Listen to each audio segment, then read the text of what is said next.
Is he making money off of you? No, we went to breakfast with the secretary. He will fight during the board minute. Committee will come to order. I'm pleased to welcome our members, guests, and certainly our witnesses to today's hearing on the Military Compensation and Retirement Modernization Commission report. This is a very important issue for the committee and for our country. You know, it's often said that people are our most valuable resource, and just because we hear it a lot does not mean that it is not true. It is a central truth of our country's security that the men and women who serve are our most essential and valuable asset. And today we are asking more and more of those who serve. And various proposals and actions and inactions by Congresses and administrations over the years have certainly caused some of them at least to question our country's commitment to them. Congress decided that we needed to take a comprehensive look at our pay and benefit structure, see what was working, what wasn't working, and especially whether it will continue to be able to assist us in recruiting and retaining the high-quality folks that we need to serve our country in the military. Last week, the Commission on Military Compensation and Retirement Modernization issued their report, and we are very pleased to have many of the commissioners before us to testify and explain their report before us today. And I particularly appreciate the Commission's work that help us understand what sorts of pay and benefits are most valued by the people who served. Their proposals certainly deserve and will receive a thorough examination by this committee. As Congress reviews these recommendations, I think we will continue to ask what sorts of pay and benefits are working as intended, what sort are not working, and does this overall structure put the military in the best possible position to attract and keep the kind of top quality people we need moving ahead. As we study the Commission's proposals and receive other opinions and suggestions, those will be the primary questions, at least on my mind.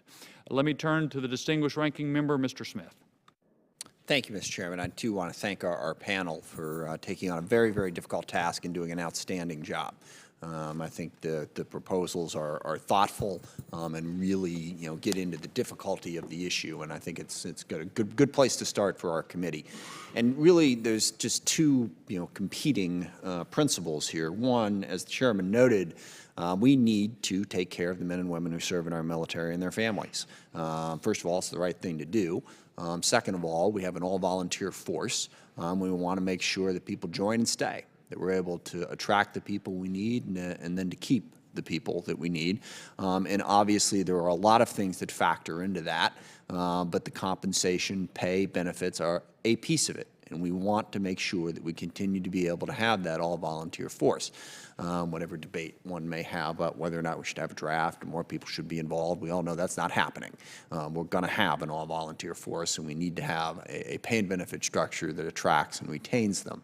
At the same time, over the course of the last 20 years, the amount of money that we spend per service member, the personnel costs, has tripled. Now, there's a very deceptive stat out there that shows that personnel costs as a percentage of the overall budget have stayed roughly the same, and that is true. But we have reduced the number of personnel, I think it's by roughly 900,000. So the per person cost has gone up and gone up significantly. Healthcare costs are a pretty significant driver of that. And as we look at where we're at with the budget, and try and figure out, what we're going to do over the course of the next decade with sequestration, if it comes, and even without sequestration. We have less money to spend in the Department of Defense than 3-4 years ago we thought we were going to have. How do you make those choices? Because for me, the number one overall obligation is to make sure that whatever it is that we ask the men and women in our armed forces to do, they are trained and equipped and ready to do it. Having a hollow force is the one completely unacceptable outcome. And if we wind up spending, a whole bunch of money on personnel costs or on other things, and we don't have the money for training, which is the situation we've been in for the last several years as readiness accounts have been rated to deal with, government shutdowns and CRs and sequestration, then we wind up having a force that is not as trained and as ready as it needs to be. So when we look at the budget, we need to consider all of those questions, and personnel costs are part of it. Is there a way that we can save money in those areas and still meet the obligation that the chairman said that we should first and foremost have to the men and women who serve, and to make sure we continue to have a very effective all-volunteer force? It's not an easy thing to take on, and I think the proposal that you've put before us is a very thoughtful and good start for this committee, and I hope this committee will take it seriously, and I think it is absolutely critical that we do some kind of personnel reform in this Congress that winds up, saving us some money long term. So we are going to have to start that process, and today is a good day to do it. I thank the chairman. I yield back. I thank the gentleman. I ask unanimous consent that my full opening statement be made part of the record, and after consulting with Mr. Smith, I ask unanimous consent that the statement of the Fleet Reserve Association on the Commission's recommendations also be made a part of our record. Without objection, so ordered. Let me now turn to our distinguished panel of witnesses. Honorable Alfonso Malden, who has been chairman of the Compensation Commission. We also have with us Honorable Steve Booyer, who was once a member of this committee and I believe chaired our Personnel Subcommittee once upon a time.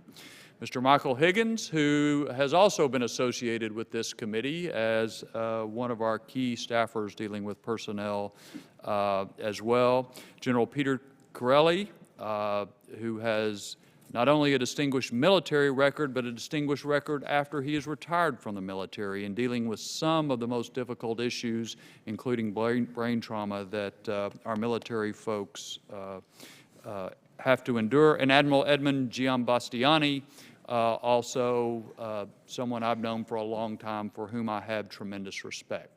I also noticed that our former colleague Chris Carney is sitting there. Former Senator Larry Pressler, a commissioner, is sitting there, all of whom served on the commission. And y'all know what thankless jobs in Washington are like, but know that your efforts here are not thankless, that they are very much appreciated. We needed this look. Y'all have done what we ask in coming up with serious proposals that, as Mr. Smith says, deserve our very serious consideration, and they're going to get it.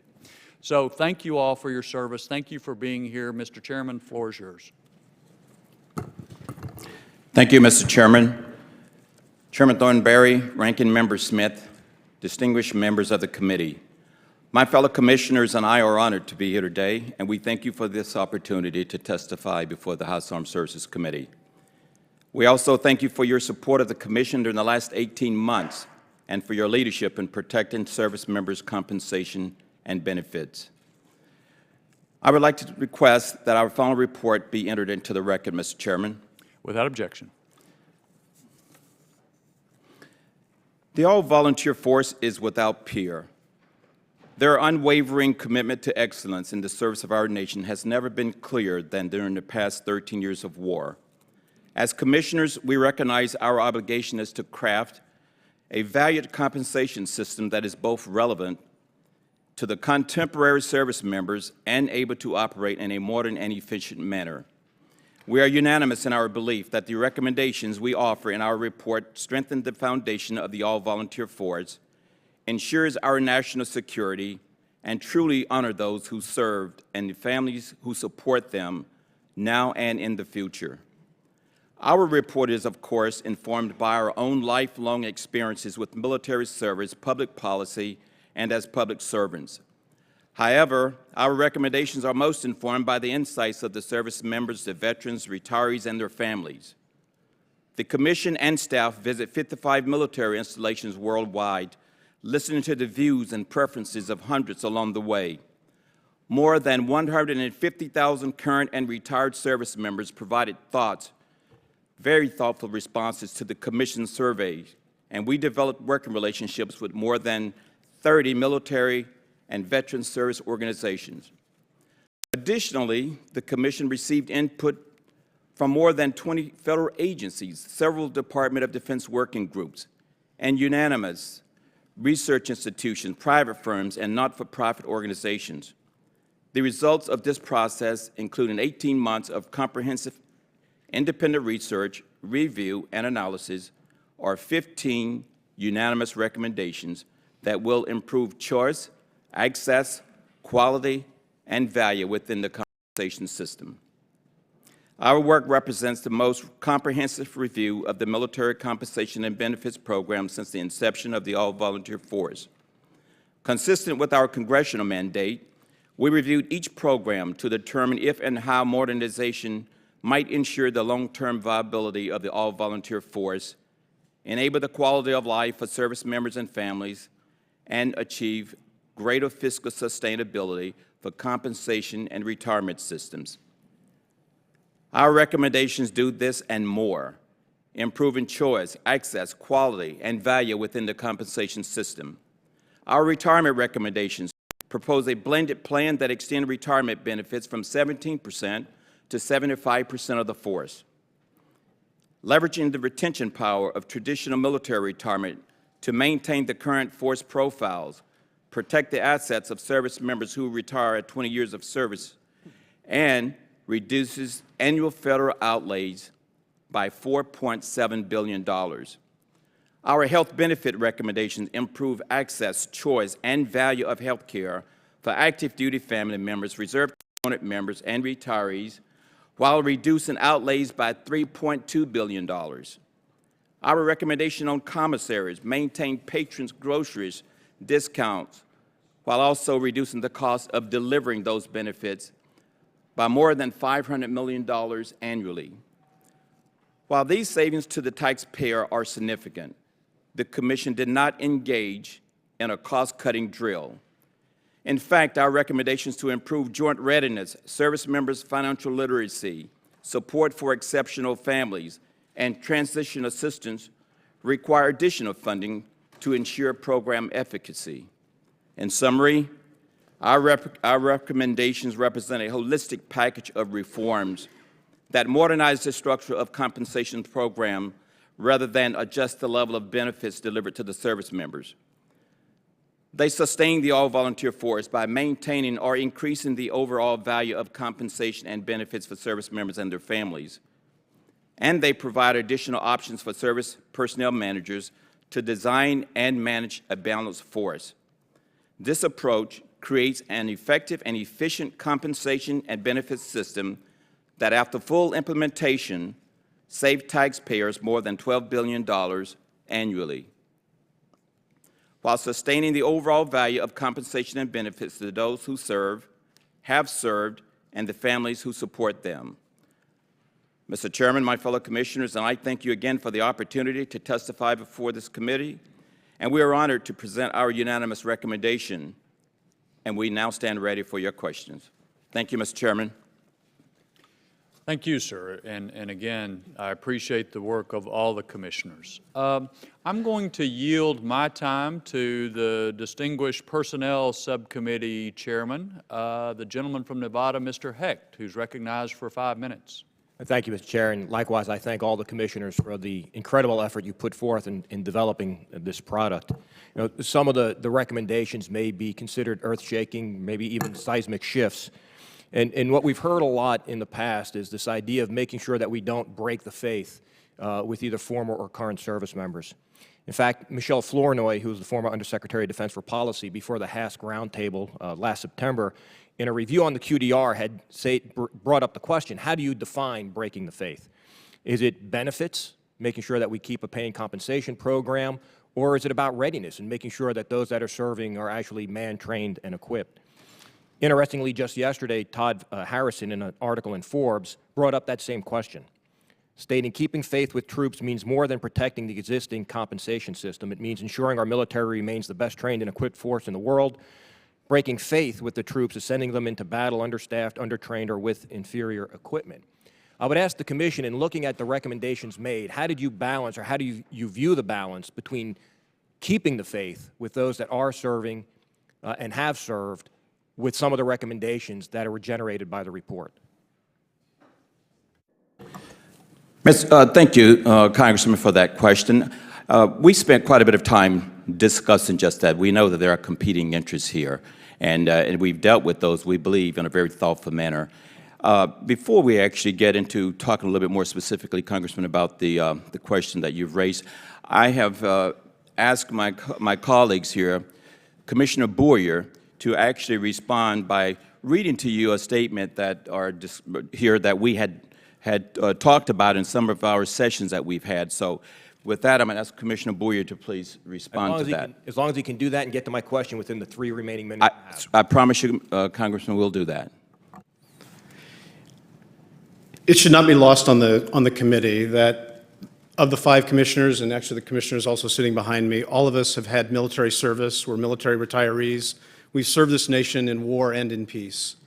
And that this question about keeping the faith, for me and for my commissioners, it comes down to 2 questions. Will the recommendations keep the faith with the men and women who have served in the past and who are presently serving? The second question would be, do these recommendations in this report enable us to recruit and retain the force in a manner that will be, the benefits will be sustainable, and that will be structured in a manner that they can, at ease, return to civilian life? The answer to both of those questions is yes, and we enthusiastically support these recommendations to you. I'm happy to add something to that. Well, I would ask, could you go into a little, now I'm going to keep the real detailed questions for when we see you in subcommittee, but from the kind of strategic view, the 30,000-foot view, can you give some specific examples where you looked at the balance between keeping the faith and making some changes? I mean, I think the idea between retirement with a grandfather clause shows some thought. But when you get into the health care issue and moving currently serving dependents out of the current system, some may argue that that's breaking faith. It's not what they signed up for. I would... Go ahead. Yes, Congressman, I'm going to have Commissioner Giambastiani to respond to that question next. I'm going to give you a top-level answer. As you said in the subcommittee, we can spend time drilling down into the details. I learned as a young junior officer, and I've lived by it for 4 decades of service, if you take care of your people, they'll take care of you. That's number 1, and that goes to the chairman and the ranking member's comments along with yours, sir. But we came up over a period of time to try to describe, for example, in the Navy, in my years when I was resourcing both personnel and modernization and combat programs, how can we describe what we're doing to support our soldiers, sailors, airmen, and Marines? Most people talk about quality of life, but that mainly happens to be the types of things that we addressed here. Our view was that quality of service was the penultimate measure. Quality of life was part of that. All of these compensation programs, health care, et cetera, were a subset, but quality of service included all those things.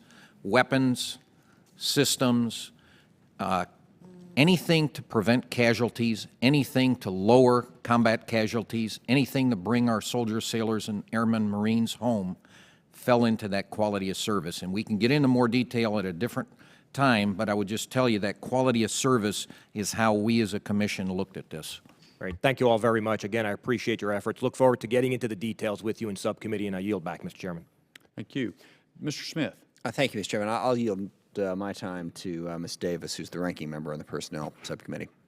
Thank you, Mr. Chairman, and thank you to all of you. I know this has become very personal to you, the fact that you worked so diligently on this and came to these conclusions. And I wanted to perhaps follow up with Dr. Heck's question as well, and maybe because we're taking this larger look right now before we get into so many of the details, I wonder if and perhaps Mr. Chairman, but the others as well, could help us, take us into the room. Let us be a fly on the wall for a minute, and to a breakthrough period time when you really sort of have one of those aha moments.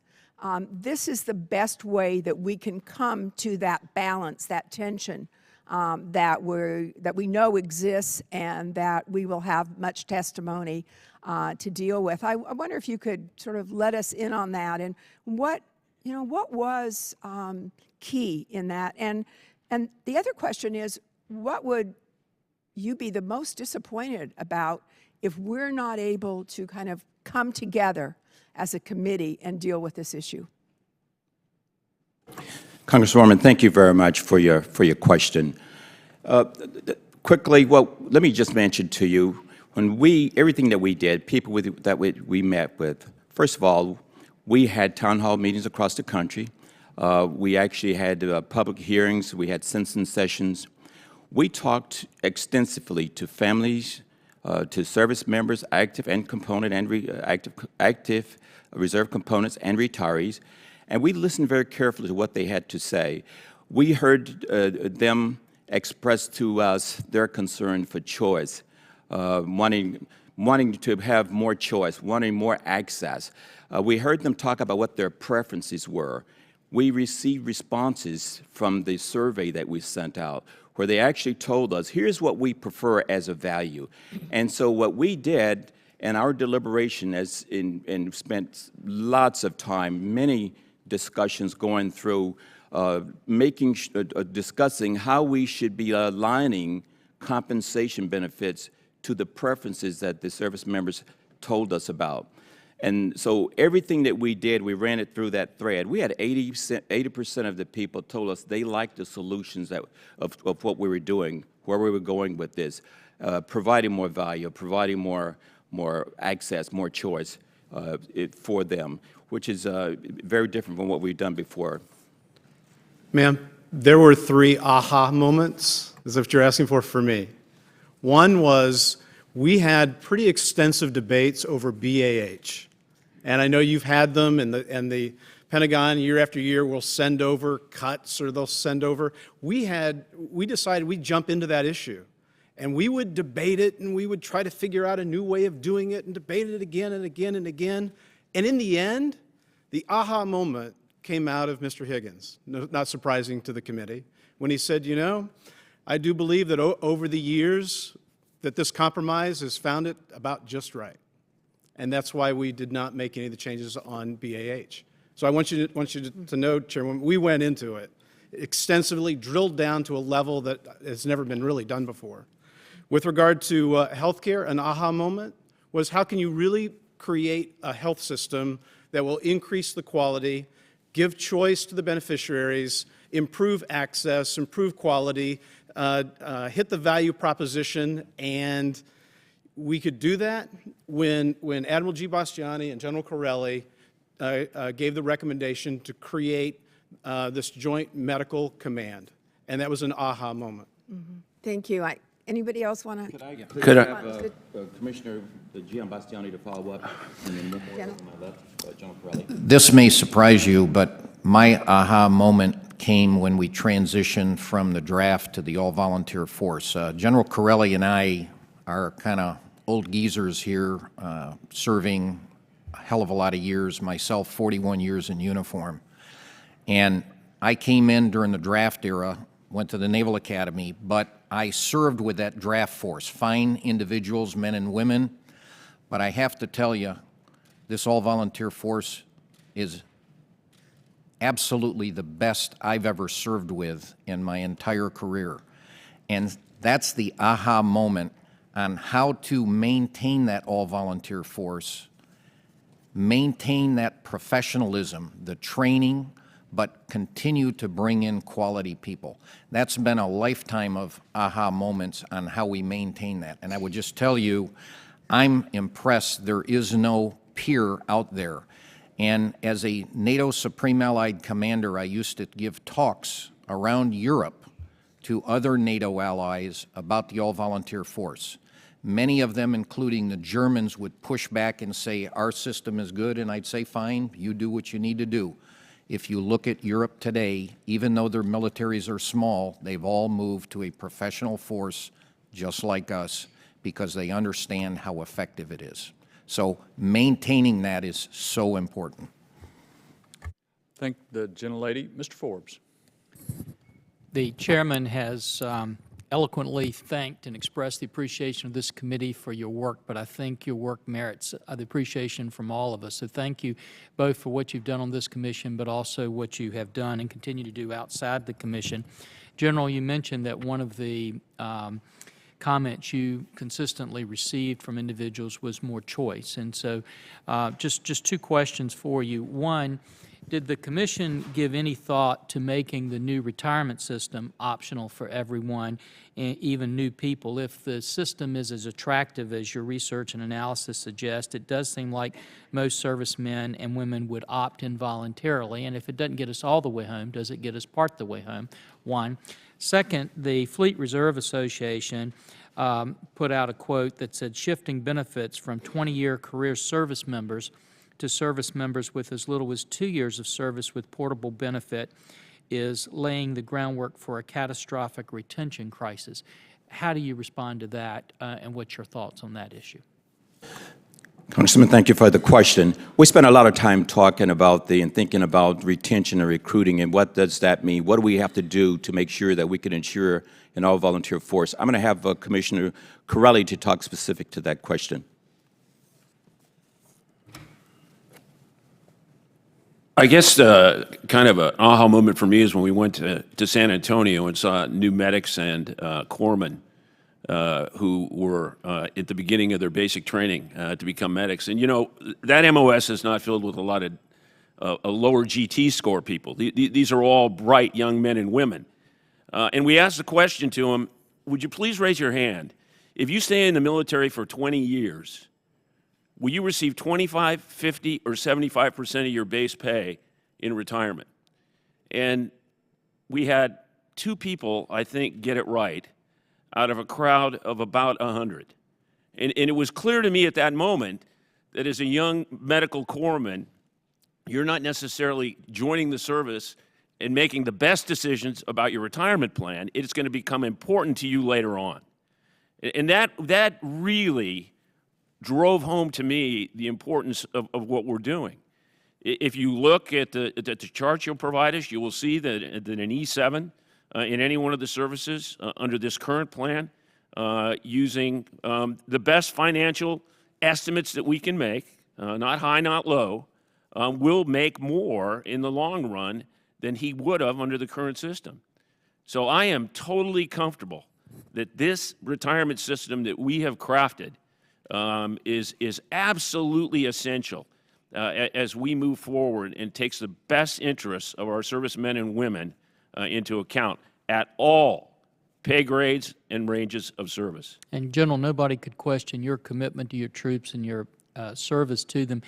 Can you just elaborate a little bit on what it would do if we did make it optional? If it is that attractive, would that be a possibility, and if we did that? Thank you, Congressman. I'm going to have Commissioner Higgins to respond to that. Yes, please. Thank you. Thank you, Mr. Chairman. Congressman, we absolutely will make the new proposal optional for currently serving service members. And we believe that there will be a significant number of those service members, largely service members with less than 10 years of service, because as you grow closer to the defined benefit that we have today, of course, the draw there is very strong.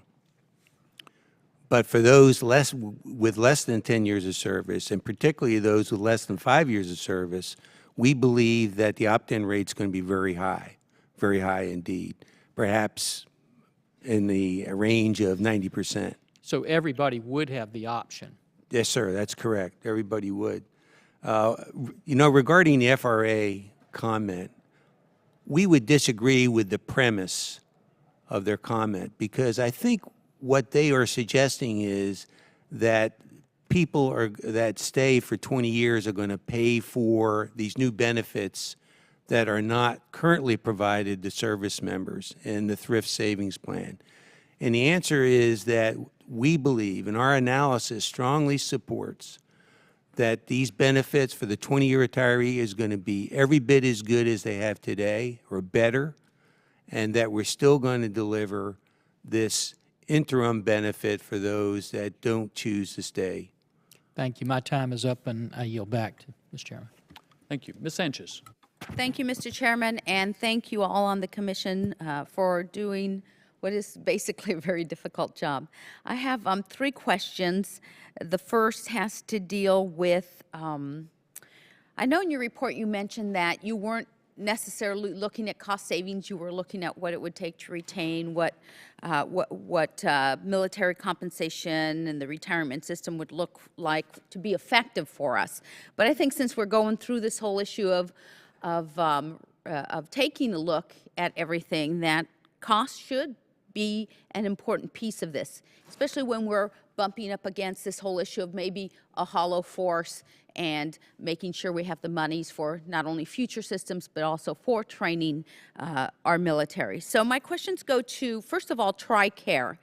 The Commission recommends essentially replacing TRICARE with a selection of commercial plans in order to provide more options and accessibility. And in terms of the level of service and cost efficiency, how is replacing TRICARE better than essentially expanding health care? My second question is with respect to the consolidation of all the GI bills and educational issues. I'm worried that if we go to that and we're in the transition period of what might be as less as 1 year, but could be 3, 4, 5 years as we consolidate everything, that some of these benefits might fall under or really impact the soldier or the airman or what have you who are trying to get an education. So can you comment on how we might restructure that? And then the third issue goes back to the base housing allowance. And I just heard you all say that we looked at it, and pretty much we ended up with the same. But when we began with base housing allowance way back when, it was at 80%, and now it's at a full 100%. And this is one of the largest areas of escalating costs for us. So would you speak, please, to the review of that and why we might not scale it back to, for example, 80 instead of 100?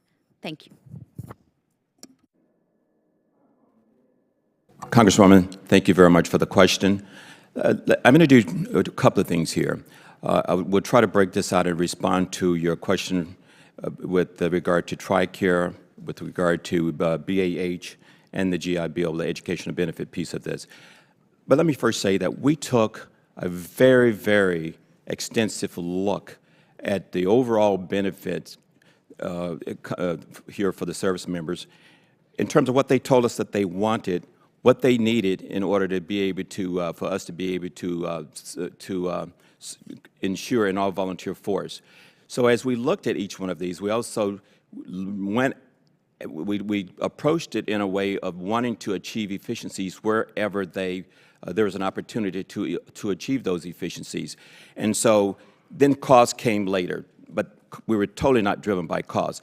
I want to start with having Commissioner Boyer to talk about the TRICARE piece, and then I'll have him followed by Commissioner Higgins on the GI Bill piece and the BAH. Great. And when I'm talking about cost, I mean, you really have to just oppose that against what's happening to the American public at large.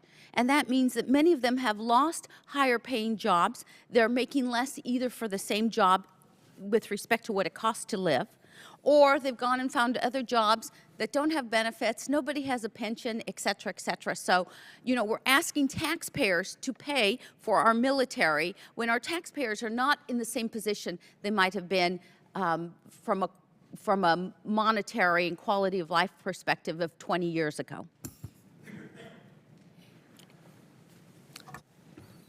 Commissioner Boyer. Healthcare is a tremendous value benefit to not only to the men and women who wear the uniform, but their families and then the retirees, and then those of whom are disabled.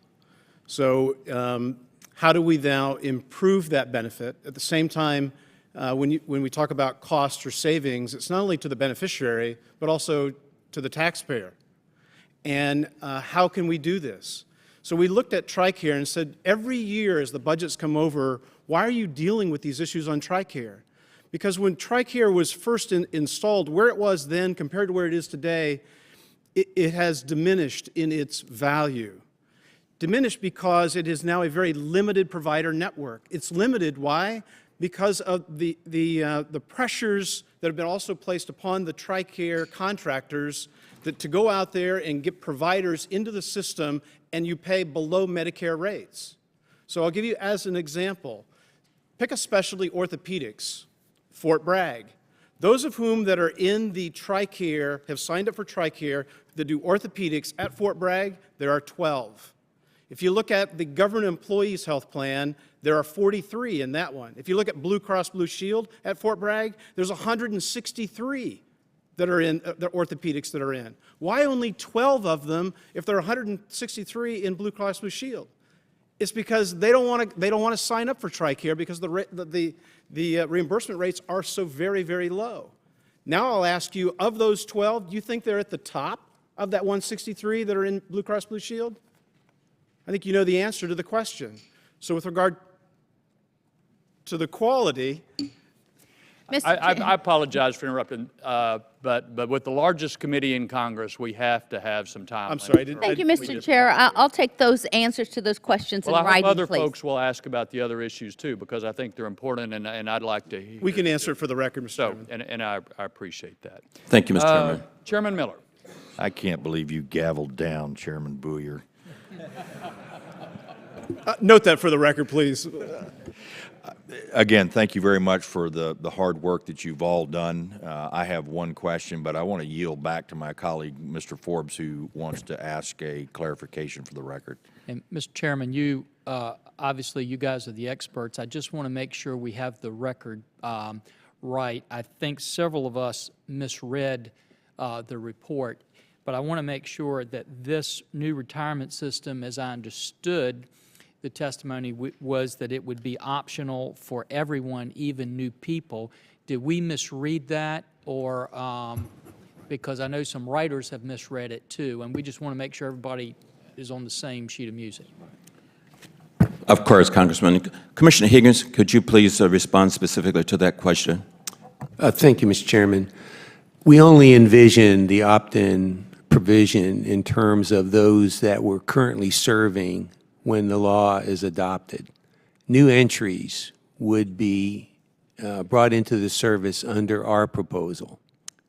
There wouldn't be an opt-in to the old system that currently exists today. And that was what we had thought. At some point in time, just for the record, if you would give us your thoughts about making that optional as well. But I want to yield back Sure. to Chairman Miller for his question. Yeah. Thank you very much. We're all looking for efficiencies and the proper delivery of health care, and I just want to talk about the Military Readiness Command just a little bit. This is something that I think the Joint Staff should already be doing. So my concern is, do you foresee this creating another layer of bureaucracy within an already bloated system, if you will? And the question basically is, how will this help improve readiness, especially medical readiness? Thank you very much, Congressman, for your question here. I'm going to ask Commissioner Giambastiani to lead that for us. Thank you, Chairman Miller. Great question. As we went through and debated the phenomenal medical success that we've had during this last 13 years of war, and we looked at how overall the services have reduced combat casualties to a record low compared to World War II, Vietnam, even Desert Storm, down to about a death rate of about 10% of those very serious casualties. We looked at what did it take to do this, and medical care, combat medical readiness is much more than just doctors, nurses, corpsmen, medics on the battlefield.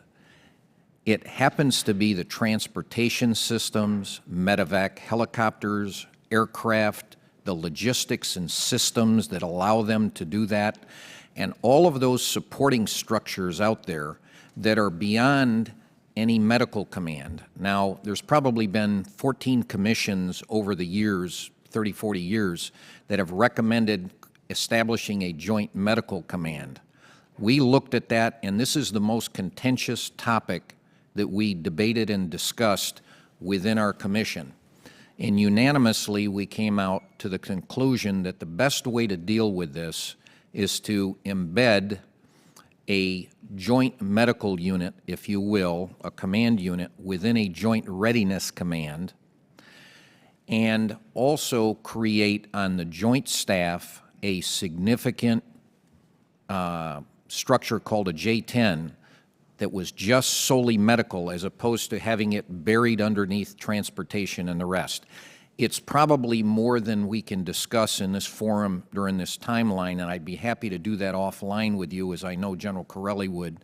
But I think that we've come up with the right solution. Finally, although our report says that the costs in there are about just under $300 million a year, frankly, all of the people pretty much have been transferred from the old Joint Forces Command to the Joint Staff, and that's the reason why the Joint Staff is about quadrupled in size. Mr. Chairman, if you don't mind, I'd really like to have Commissioner Corelli to follow up on that very quickly. I know I'm certainly concerned about the time, but I'd love to have him to say a few words. Sure. I can catch it in whatever you want, Mr. Chairman. Well, if you have a brief comment, General, because you've done so much work in this healthcare area. The number one requirement for our health care in the military is to take care of deployed soldiers, period. I mean, that's what makes it different.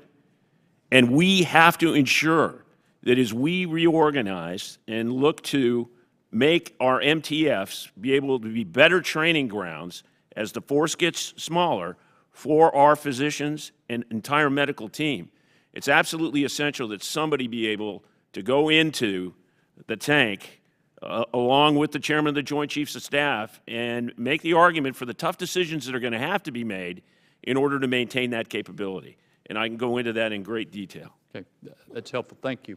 Mr. Larson. Thank you, Mr. Chairman. Mr. Higgins, just ask you directly on back to retirement questions.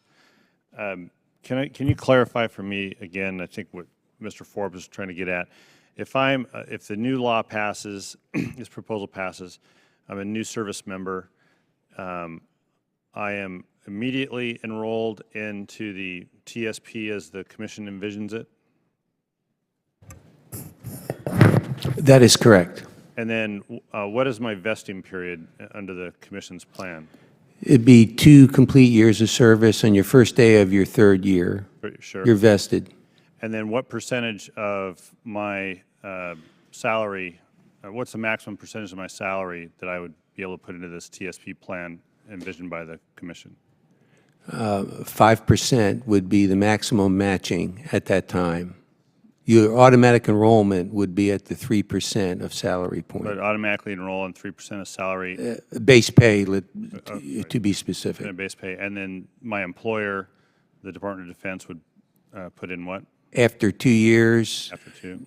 they would match 3, or if you invested 5 yourself, they would match 5. the 1%, the base amount that the government would contribute, regardless of what the individual does, would always be there. So in essence, it's 6% Right. for a service member who invests up to 5% of base pay. Does the commission envision that this would be a separate from the federal employee TSP? This would be internal to the DOD? No, this would be a thrift savings plan as currently used within FERS. It become part of the That's correct. existing TSP. And then just to clarify, I would not have the option to opt out of that as a new service member. I would be required. Of the 3% on automatic enrollment? Yeah. No, they could the very next day go down to their finance office, not a very great hardship procedure, and remove themselves from the program. However, we believe that studies would indicate 97% of people would not do that. Right. And I think that's healthy in terms of encouraging service members to think about financial matters. So just on the flip side, in the testimony provided by the commission, 83% of enlisted folks receive no retirement savings currently. If I'm enlisted and served 2 years, get vested, I would at least start to have something. And 100% of my enlisted friends would start to have something. That's correct. Okay.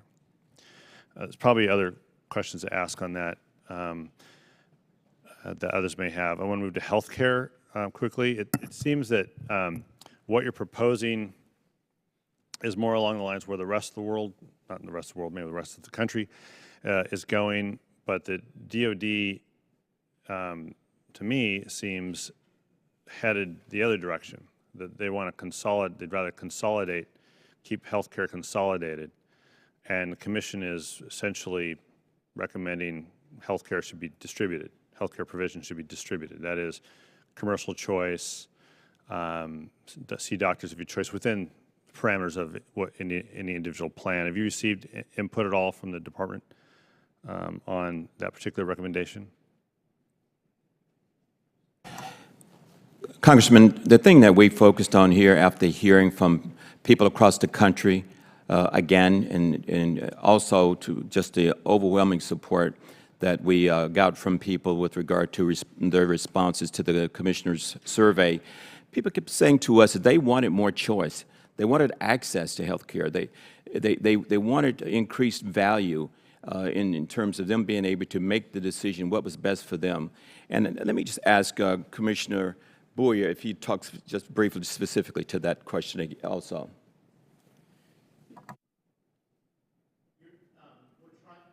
We're trying to capture the trends of where the demographics are going.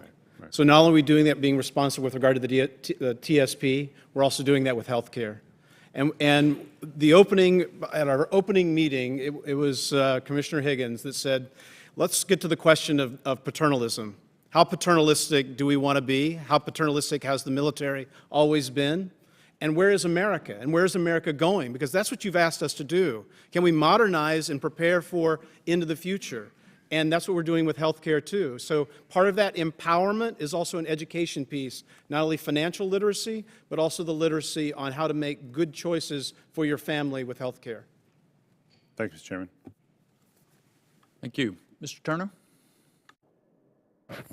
Thank you, Mr. Chairman. Mr. Brewer, I'm glad that you just ended on that comment because my question is for you. I remember in serving on the VA committee, when you were the chairman of the VA committee, you were always a passionate advocate for TRICARE, and one of the members of Congress that I would say was probably the most knowledgeable of it. Now, as we're looking at these recommendations, I thought you might want to give us some additional insight as to your thoughts on this, how it relates to your work in Congress, and how you see the evolution of this occurring. Well, thank you very much, and thanks for your service, and congratulations with your new assignment. I look back and personally, I made some mistakes. We should have indexed the premiums on TRICARE for the gray area retirees. We should have done that. I remember the staff coming to me and asking me, should we index it? And I said, you know, I want Congress to take an active role in these programs. And I believe that year after year, when Congress takes an active role, that they will do the right thing. It's not happened. The pressures on Congress to actually increase those premiums or co-pays or deductibles, when we first instituted TRICARE, that premium was 27%. It has eroded over time now to 5%. And the TRICARE as a network themselves has become so limited, bureaucratic, cumbersome. It has diminished its quality, and just trying to even perfect those contracts has become incredibly costly. To manage it, costly. You don't have utilization management that can actually perfect savings. It's not really a good program at the moment. So the question, Congressman Turner, is can we do better? I mean, that's sort of the mandate that you've said to us. Look at these things. Let us know what you believe and what you think. And you know, in the end, yes, we can do better. And that's why we looked at, when you look at FEHBP and how OPM, with 100 people, manage a program of similar size to what DOD is, with 100 people at $47 million. TRICARE takes almost 3,000 people at $350 million, approximately. And going to this selection of plans, it's not FEHBP. It's kind of like it. It's a variant. We were actually take away some of the successes. We did that when we created Medicare Part D also. But the most important thing is our military medical readiness.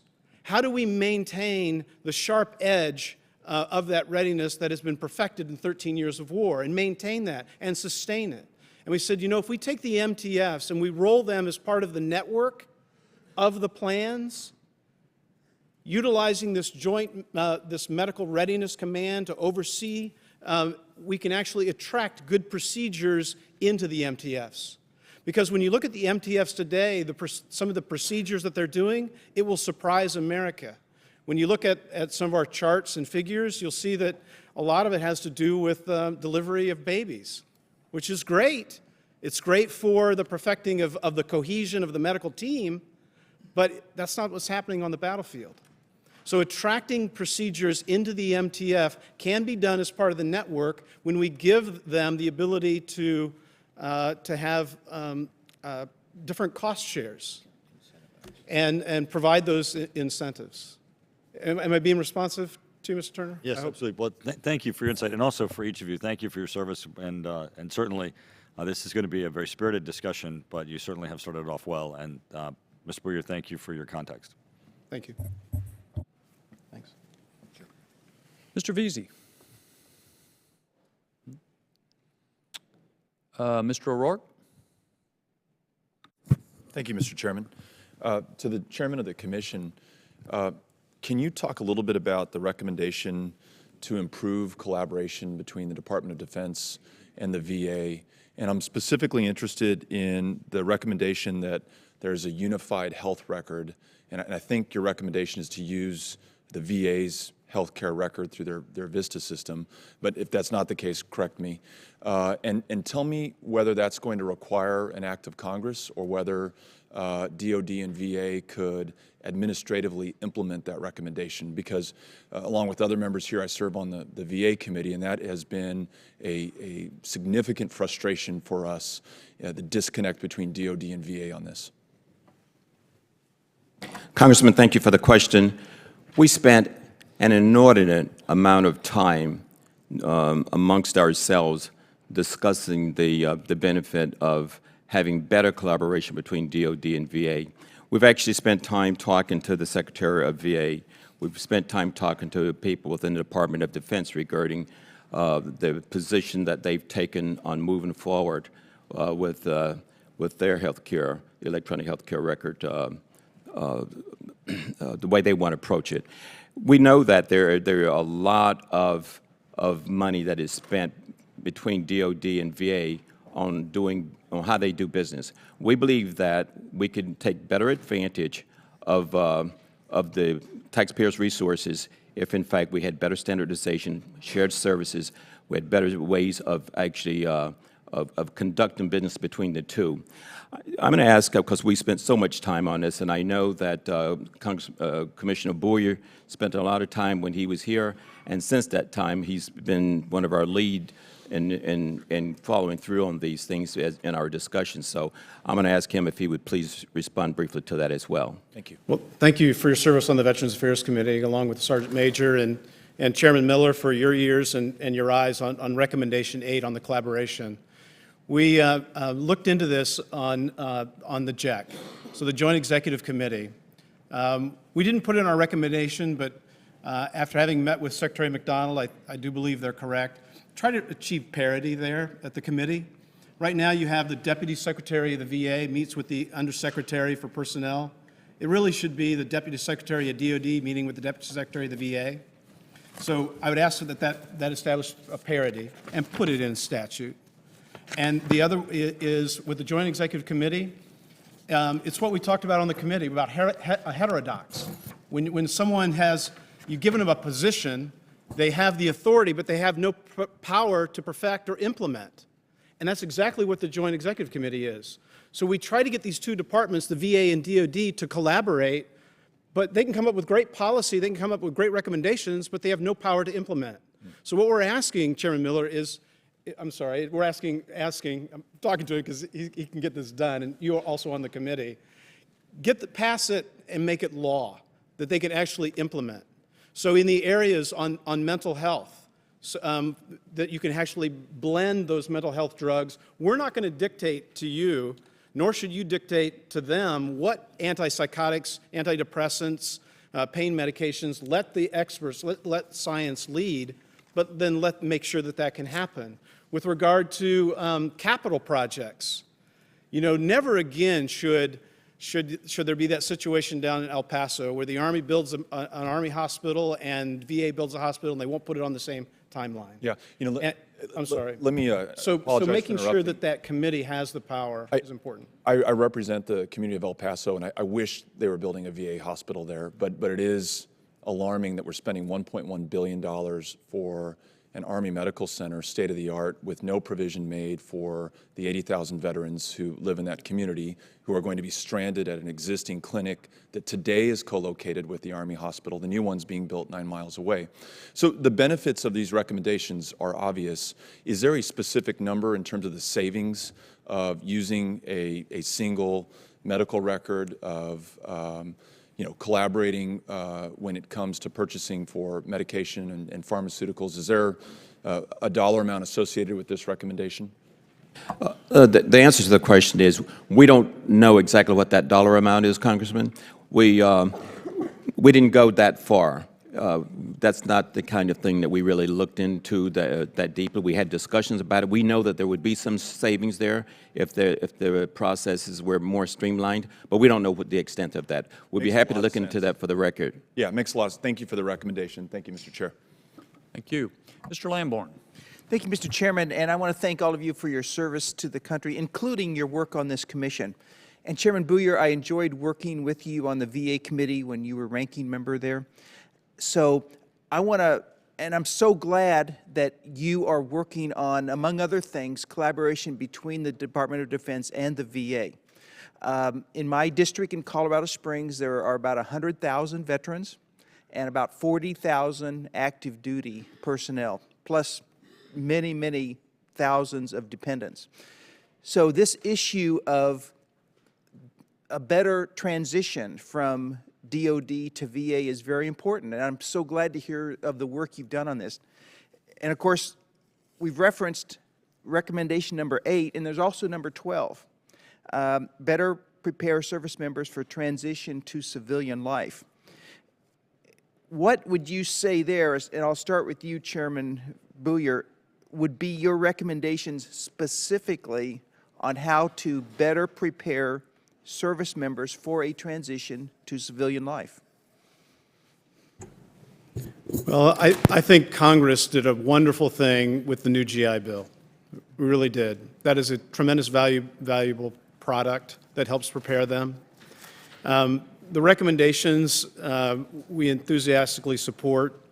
I would like you to know that there are governors out there that are frustrated with the Department of Labor with regard to their VETS program.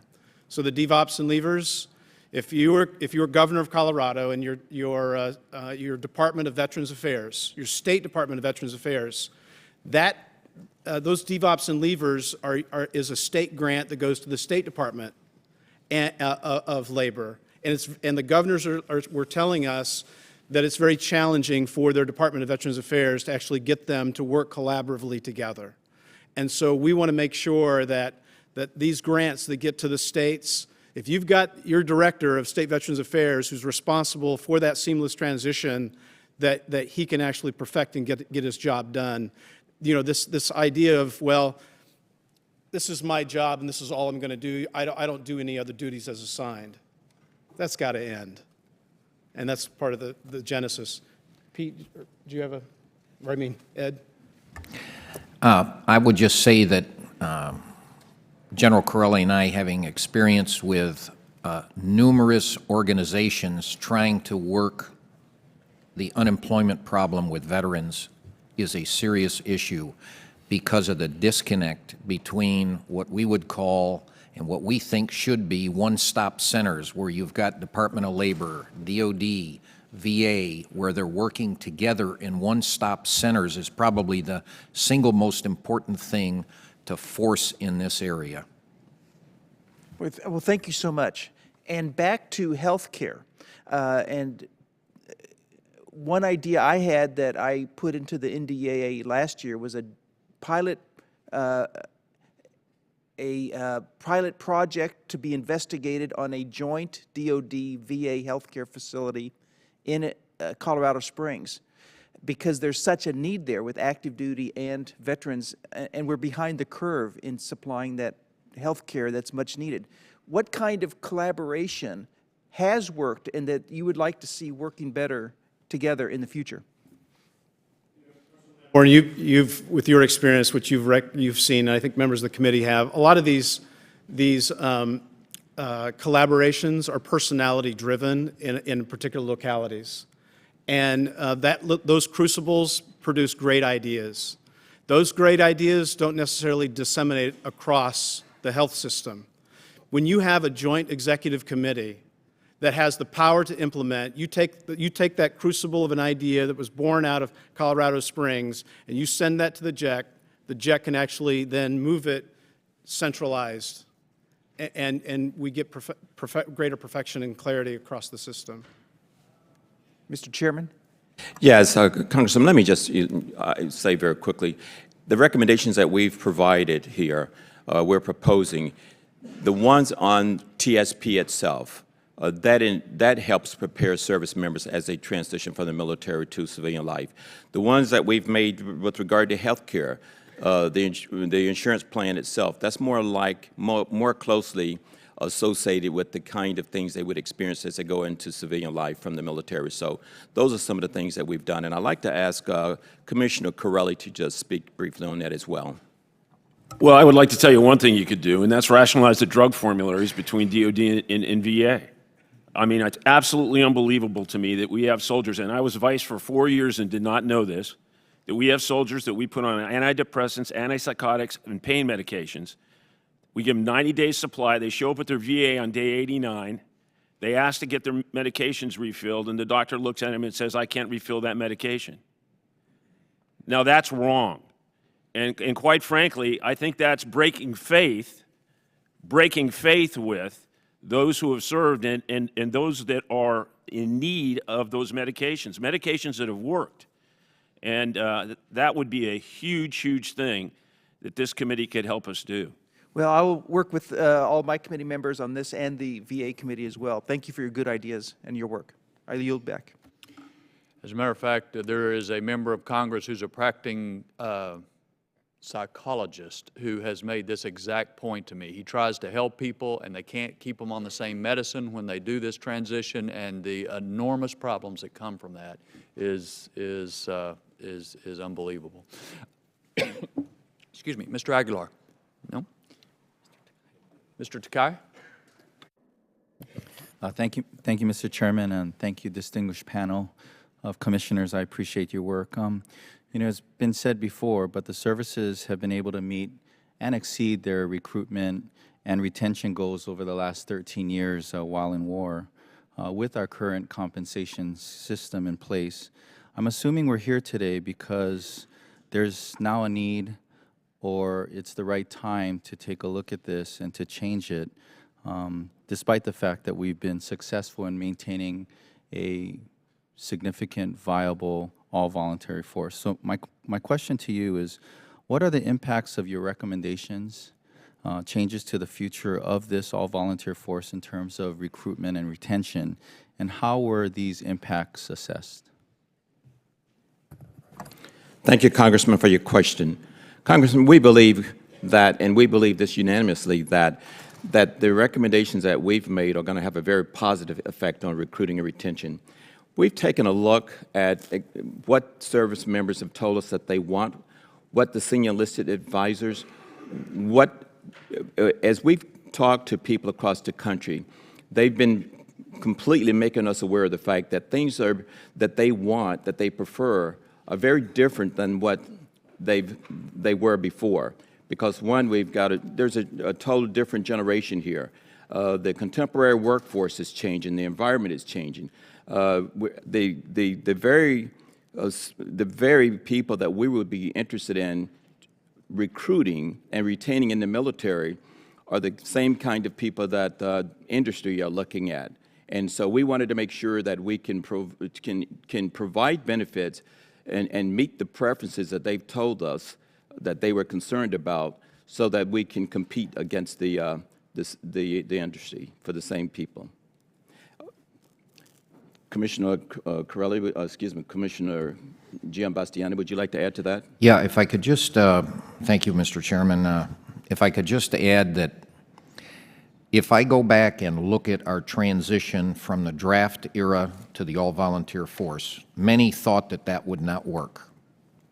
I was a submarine officer who was serving and was sent to Navy Recruiting Command as a recruiter and on the staff there back in 1975 to help make that work. And I have to tell you that we've looked, and the reason why I give you this perspective is there were a lot of people who thought it wouldn't work.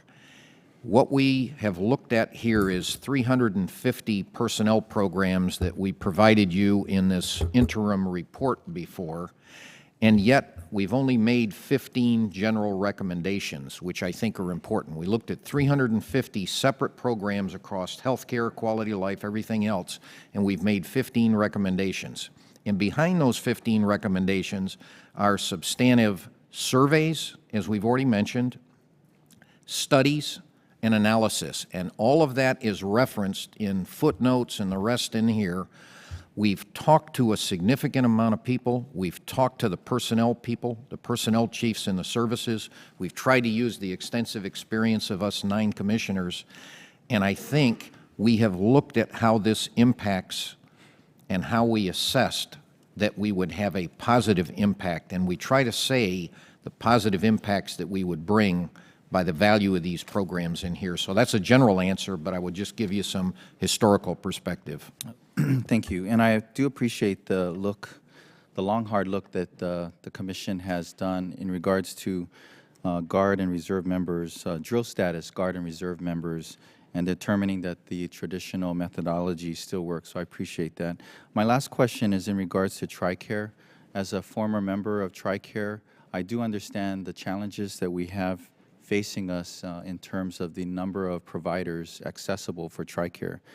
Everything you say about this new program sounds good, but to me it just sounds like it's going to cost a lot more money because increased provider pay and other things. Can you just elaborate a little bit on what the cost is going to be, or if in fact there are savings and what specifically they are? And now that I'm short of time, maybe if you could just prepare a response to us. And Yes, we'll take that for the record and get back to you, Congress. Okay, thank you. Mr. Chair, I yield back. Thank you. Dr. Winstrup. Well, thank you, Mr. Chairman. I want to thank all of you for your devotion to this country and to our troops. It's greatly appreciated. In this particular realm today, I want to thank you for addressing the medical readiness of our providers, not only enhancing their skills, but maintaining the skills that they've acquired over time, and recognizing ways that we can and should do things better. I think you look through this and you have the top 10 things that are taking place as far as treatments in a garrison medical treatment facility. It's pretty telling to what I found. I served in a CASH in Iraq 05-06, reserve component. Most of our surgeons were coming from Philadelphia, New York, Detroit, used to high levels of trauma. And then we get an active component coming in following us, and they were deer in the headlights with what was going on, because they're doing things like appendectomies, which is not what's taking place in the battlefield. So I really appreciate you addressing that and the need that we have to maintain that high level of training. And of course, we have programs like C-STARS, Center for Sustainment of Trauma and Readiness Skills. As a reservist, I participated with the Air Force a couple of years ago in Cincinnati, so those are some good opportunities. What we see at SAMC in San Antonio, the opportunity to provide care with trauma, this is what we need more of, and I appreciate that you're addressing that. You have simulation training, but you've got real-time training too, and there's nothing better than the real-time training that takes place. So as a reservist still, I go to Walter Reed, and that's where I'm honored to serve. Some of the surgeons there now, they're having their outside employment limited. They were going to Baltimore shock trauma. Now they can't go. They're losing their skills, and a couple of them are getting out because they said, you know, I'm used to this high tempo of trauma. It's slowed down. I have nowhere to practice these skills. We've got to maintain this at a high level, and I can't tell you, again, how grateful I am. A friend of mine, Air Force trauma surgeon, reservist, deployed several times, both to Iraq and Afghanistan. And he brought up this point when I heard him speaking one time. He said, I used to, at the very beginning of these wars, tell our troops, I'm going to try and get you everything that you would have at home. He said, now it's just the opposite. I tell them, I want to make sure people at home get everything that you're getting here at Bagram because of how far we've come. Yeah. And so this partnership between civilian and military has got to exist at a greater level if we're going to be successful, because we never know when we have to turn that tempo up and be ready. Yeah. And I think that the people are crying for it. So if you can address what you might see are some of the best practices as we move forward, both for active and reserve, to be able to participate in those types of scenarios, I'd appreciate it, and we'll try and drive that message. Very good. General Corelli, I know I've worked with you in uniform and out on many medical issues. I don't know who would want to. Congressman, thank you very much. You know, you're hitting at the heart of something that we care dearly about, and we heard quite a bit about as we traveled extensively. We in San Antonio, Texas, as an example. In Pensacola, Florida, we looked at the partnerships that were existing. In Chicago, we looked at the partnerships that were existing, and so forth. I'd like to have Commissioner Corelli talks to that, because there were some very real lessons learned there. This was the toughest thing for me. I go through 2 combat tours in my time as Vice Chief of Staff of the Army, and you're trying to tell me that we need to change the way we deliver medical care in order to keep up the skills of our doctors and our medical teams. That was hard for me to take. And I was the one that was the hardest to convince. But I am absolutely convinced that our MTFs are on a death spiral right now. What no one's talked about is we're also lowering the number of people we have in the force. So even when you see the numbers up there, that was with a much larger force. The number of caseloads they're going to see are going to be even fewer as the force gets smaller. And our recommendations don't negate the MTFs. They give the MTFs the ability to attract and bring in the kind of cases that will do exactly what you have indicated, sir. And I applaud you, because that's what makes us different. You know, no one at Mass General is told on a moment's notice to deploy a combat hospital to Iraq or Afghanistan, but all this armed services are. And it is absolutely critical that if your son or daughter is wounded on the first day of battle, that they get the same kind of care that is being able to be delivered on the 13th year of battle. And that's what our recommendations are focused on. Well, that was very well put. First day and 13th year, it's very well put. So we'll continue to drive that message and do all we can to work with you on that. Thank you. Thank you. Ranking member. Thank you, Mr. Chairman. First of all, I welcome the panel, but I was remiss in not pointing out that General Corelli is actually a constituent, so definitely want to welcome you. And as a fellow Seattleite, we just won't talk about the Super Bowl. That's the way the ball bounces sometimes. And the guys from New England are smiling up here, and it's just, but welcome. And I really appreciate your work, in particular on I know the brain science work that you've done since you got out of the military, the foundation you formed, the people you've worked with in the Seattle area. There's a great group of folks who I think are really making progress on a critical area that affects so many diseases and so many injuries that impact people. And I want to talk about healthcare, so we'll go to Mr. Bouyer again. Healthcare is critically important. I had hip surgery about 3 months ago now. I had no idea how important it was until after that. And my level of appreciation and respect for the men and women who serve and the injuries they go through, and what surgery really means. And I had relatively minor surgery. The pain, the suffering, the difficulties, the medicinal choices that have to be made. It's an enormously important aspect of the military. It's also enormously expensive. And I guess the one thing that we really haven't talked to, Mr. Takai made an allusion to it there and was going to go for the record, but it is the cost. Because what basically has happened, and what has driven up the cost so much in healthcare, is that, and I forget the exact statistic, but I think in 1997, the average service member paid about 27% of their cost, of the cost of their health care. So whatever they paid for health care for a given year, 27% came out of their own pocket. By last year, that number was down to 10%. And what had happened was co-pays and premiums did not go up, but the cost of health care did. And that is an enormous difference. And I know we had our health care changed as members of Congress, and we are now paying a lot more for it because we went to a higher deductible plan. And this is what's happening all across the country. And bottom line is co-pays and premiums and deductibles are higher. So there's more coming out of my family's pocket. Coincidentally, had to be the year that we had massive amounts of healthcare needs before you get to that point.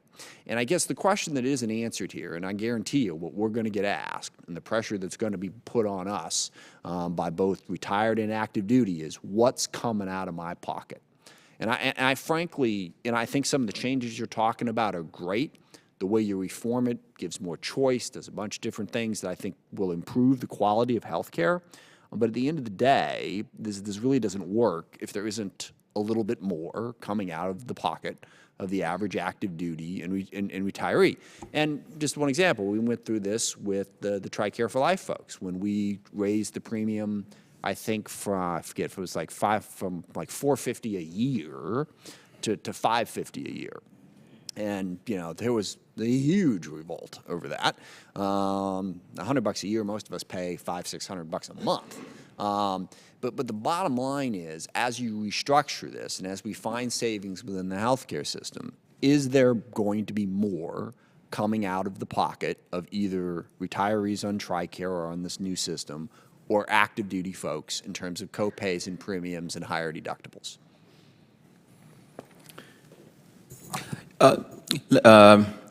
Ranking Member Smith, let me just say a couple of words here, then I'll have my colleagues to follow on here. First of all, nothing changes with regard to active duty military. That stays the same. And on readiness issue, as I'm going to ask Commissioner Bouyer, as he speaks to this, to also cover readiness a little bit too, and then I would like to have, again, I'd really like to have General Corelli talk a little bit more about this as it relates to the readiness piece. But Commissioner Bouyer, will you please take the first piece of that? I think because of your surgery, you had to get up and walk around a little bit, and you weren't in the room when Congressman Turner asked me some of the questions about what have been the lessons learned over the years when we first created TRICARE and I chaired the Personnel Committee to today. And I gave the admission that I made an error, and the error was that we did not index those premiums. Right. And we should have done that, and that's my fault.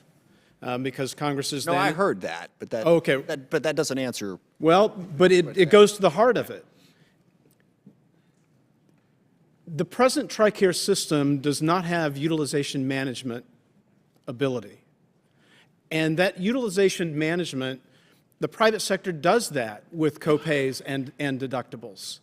And when you go to the private plan, when we go to TRICARE Choice, when they have a selection of plans, giving the ability to use utilization management, our modeling, we feel that the savings can come from better utilization management practices being implemented, and the program management, just restructuring it, that's about $5.2 billion in savings.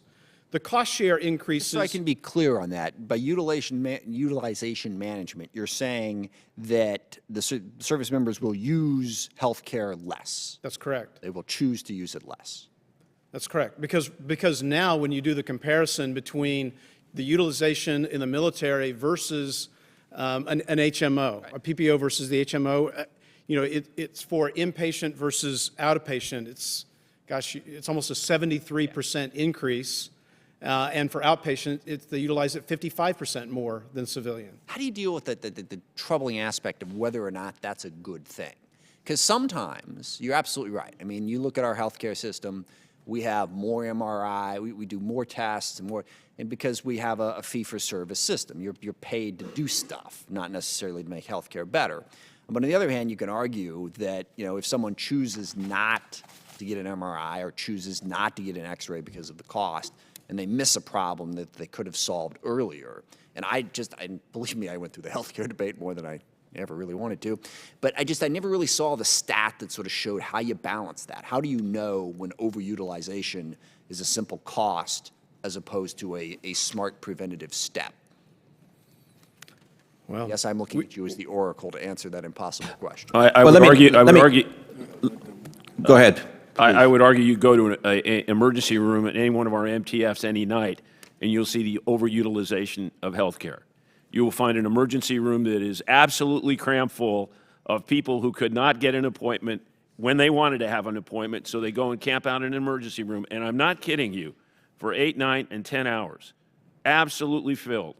And it causes a triage to take place of patients that I would argue is probably not the smartest thing we could do. And I think this is going to reverse that in a huge, huge way. And I think that all makes sense, but I guess I'll come back to the final question, what I opened with. What's going to be the out-of-pocket increase when it comes to higher deductibles, copays, and premiums of the proposal you're putting on the table? Commissioner Higgins, would you respond to that question, please? Thank you, Mr. Chairman. Congressman, I think I would start by saying that the basic allowance for health care is going to cover, for active duty service members, many of those out-of-pocket costs that you're referring to. And when those out-of-pocket costs become from some catastrophic injury or illness, become greater, the top 5%, if you will, there will be a fund to help those families pay for those out-of-pocket costs. And those plans that we sign them into, that they're going to choose themselves, all are going to have some kind of a cap on catastrophic costs. And we're going to bridge them over those families that are severely. Okay, now, I'm sorry, did you want to? We're going to derive a lot of savings from this greater management arena. I'll take myself for an example. I went to the emergency room one night, and I had a call 2 days later from a nurse in my health plan wanting to know what she could do to help me prevent that emergency room stop in the future. And it made a huge difference in my life. That's management of utilization. It works, I believe. We see, and our analysts would see, and our analysts include people outside the committee staff, see savings, and I'll just give you the rough numbers from the healthcare, $11.2 billion in savings. But what you're seeing in savings is the net, because there's a portion of that $11.2 billion that we're plowing back in and taking advantage of those health plans, better utilization, better network. There's others who want to get in here, so I'll stop with that. I think that is all very good. But one of the things that, as I mentioned to some of you who we met with privately before this, I think we have to be really, really honest up front about some of the costs. And I appreciate what you say about, you know, should have indexed the premiums. I mean that's part of it. And I, you know, gave a speech to MOA a year or so ago in which I said the people who serve in the military absolutely should have the best, cheapest health care that you can get in this country in a job. And they will, and they should, and even after this proposal they will. But it can't be what it was in 1997. Right. We can't afford to keep doing that. So there's going to have to be a little bit more that comes out of the pocket. I think we have to be upfront and honest about that if we're going to be successful. It will be the gray area retirees.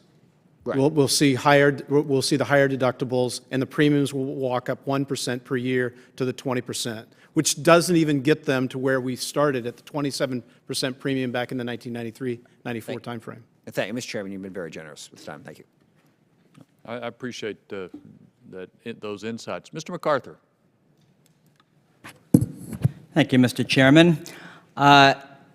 You know, I recognize that proposing sea change is much more challenging than incremental change. And as I read your report, I was struck that you have a balance of both. You propose incremental change in some spots and sea change in others. And so I just wanted to acknowledge that because that's hard work to do that.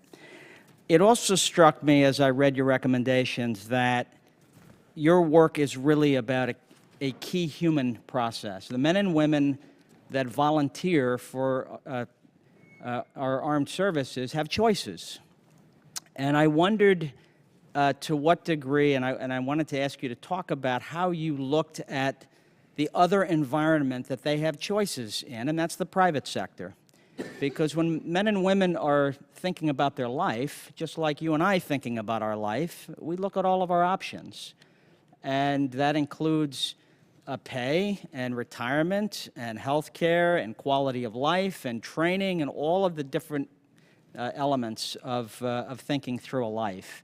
And so I just wanted to ask if you could talk about whether you went out to some of the larger private sector companies and evaluated how they think about these same issues, about providing benefits and quality of life and a real future for people. Congressman, thank you for the question. We did indeed do that. We spent an inordinate amount of time, again, bringing in people, bringing in experts. We brought people, for example, in to talk to us about the millennials so that we could understand better what millennials value, what kind of things were important to them, and because that's important to recruitment in terms of who we needed to go after and what it was going to take to be able to compete for those very people. We brought in other people from the healthcare side of things and talked to them as to better understand the commercial healthcare insurance plans. We talked to people, the OPM people who would be managing such plans, thrift savings plan people that have a better understanding of the health plans, the finances around that, what it's going to take with regard to financial literacy training to make sure that the service members had a better understanding of how to and knowledge of what it was going to take to be able to truly understand those plans. Everything that we did with regard to our recommendations, we did it, one, with an understanding that it must be to support readiness overall. And number two, we wanted to make sure that we address all of the preferences that the service members told us that they were interested in from the survey results that we got back in the people that we talked to. So we did this in kind of a holistic way, wanting to make sure that we would understand what the second and the third order effect was to anything that we were to do in all of the 350 plus programs, benefit compensation programs that we looked at as we went through them. So we think we took a very, very holistic approach to looking at that, and we believe that these 15 recommendations that we made took all of that into consideration, and these were the areas that we thought that we could achieve efficiencies in these areas without taking away any benefit from the service members, but in fact to even improve upon those benefits in certain areas. And at the same time, we could actually maximize the cost effectiveness of those programs, and which resulted into some significant savings. Congressman, we spoke with the TRICARE contractors also. And take United and Humana as an example. They're operating plans in the private sector, yet they're also managing this very restricted, limited contract. And they're very challenged and frustrated because these are two different worlds. So there are monetary and non-monetary incentives that they can do in the private sector to affect human behavior when it comes to health care. They cannot do those things in the TRICARE contract. Were you? And because the TRICARE contract is 5 years, it usually ends up being 8 years after somebody protests. We end up with a situation where today we're sending people to the National Intrepid Center of Excellence for the treatment of traumatic brain injury and post-traumatic stress, giving them a treatment plan. They go back to the United States Military Academy. They don't have people that are trained in those skills, instructors, and now they go out on the outside to try to get their TRICARE benefit, and they won't cover 50% of the treatment plan we told them they needed to do in order to get better. And this will solve that problem. Well, my time has expired, but I applaud you for that. Thank you. Thank you. Ms. Davis, do you have other questions? Yes, thank you, Mr. Chairman. If I could just follow up, because General Corelli, I think what you were talking about are the two worlds. And by going into, I guess, basically creating a military federal employee health benefit plan, what if we didn't do that? I mean, did you have that discussion of whether the military folded into the existing robust plan that you keep talking about? Where was that in the discussion, and what are the downsides, upsides to doing that? We did consider that, but for a whole bunch of reasons that would probably be best taken offline. I can tell you we came up with the solution that we did. I absolutely think we've come up with the best solution. But the real thing that we have to ensure is that the robustness of the MTFs. And there will be a tendency as we do this, as we go to those plans, because everybody's looking for savings, to only do that in the MTF, which takes care of the active component individual who relies on an MTF. We can't allow that to happen in every instance. What we have to be driven by in our MTFs is to maintain that combat medical readiness. And that is the reason why we really feel that this readiness command is so absolutely essential. Someone who can advocate to ensure that we don't end up in the medical field the same way we ended up with in the dentist field. I used to tell my fellow commissioners, in my entire 40 years in the United States Army, I was told that my dependents could get dental care as available, okay, and they never were able to do that. I think my wife told me, she said, I was given one appointment from 6 o'clock to 7 o'clock in the morning at Fort Hood, Texas, because that's when the soldiers were running PT. We downsized the dental corps only to take care of the active component, and there was none left for dependents, nor was there any left, as we all know, for National Guard, as we had to work so hard to get that fixed. Okay. Congressman Davis, we can't, it's very challenging. This idea of rolling everyone into FEHBP does not work for several reasons. Number one, we had to figure out how do we preserve the MTFs. And by making them part of the risk pool, that's why our proposal is a variant of the FEHBP. There are also two completely different risk pools. So the risk pool that would be with DOD, that's a much younger population, addressing different types of sicknesses and diseases, far different than a much older population. So from the government standpoint, it doesn't cost us as much as it would be enrolling in the FEHBP. Although some of those costs would be greater as well, I would think. But thank you very much. Thank you for your work, Dr. Corelli, General Corelli. The formulary piece, yeah, we got to fix that one. Thank you. Mr. Kaufman?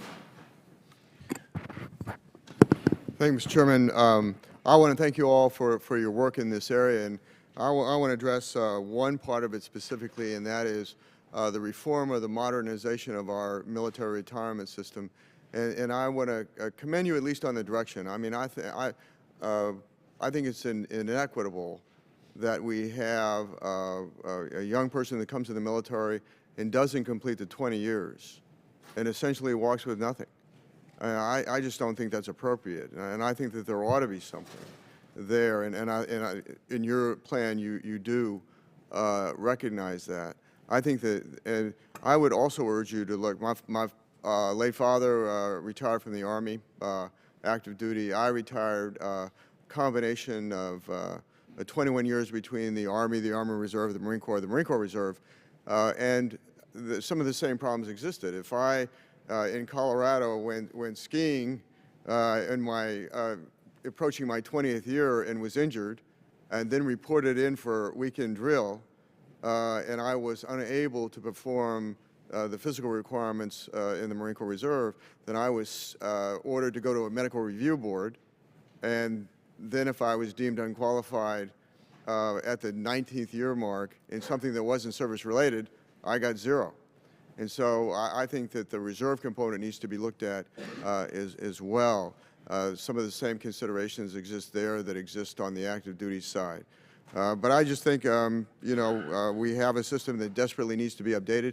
I was a young enlisted Army, a soldier on active duty, and a junior officer of the Marine Corps on active duty, and then filled in the rest of the time in reserves. But I would think that in both of those times, I would have opted in for a system that would have enabled me to walk with something short of 20 years, rather than roll the dice and say, do I really know as a young person that I'm going to be around for 20 years? And so I think it's so important to update the system, and I just thank you for coming up with some solutions to begin a discussion in terms of modernizing our system and to make sure that it fits the needs of the young people coming in the military today, or who are serving in the military today, to provide them that option to opt into the system. And so, but let me ask the question, did you all consider the reserve component as well as the active duty component when it came to retirement? And can you tell me what your recommendation is for the reserve component? Yes, Congressman, I'm going to have Commissioner Booyer to talk to that as with his reserve experience specifically.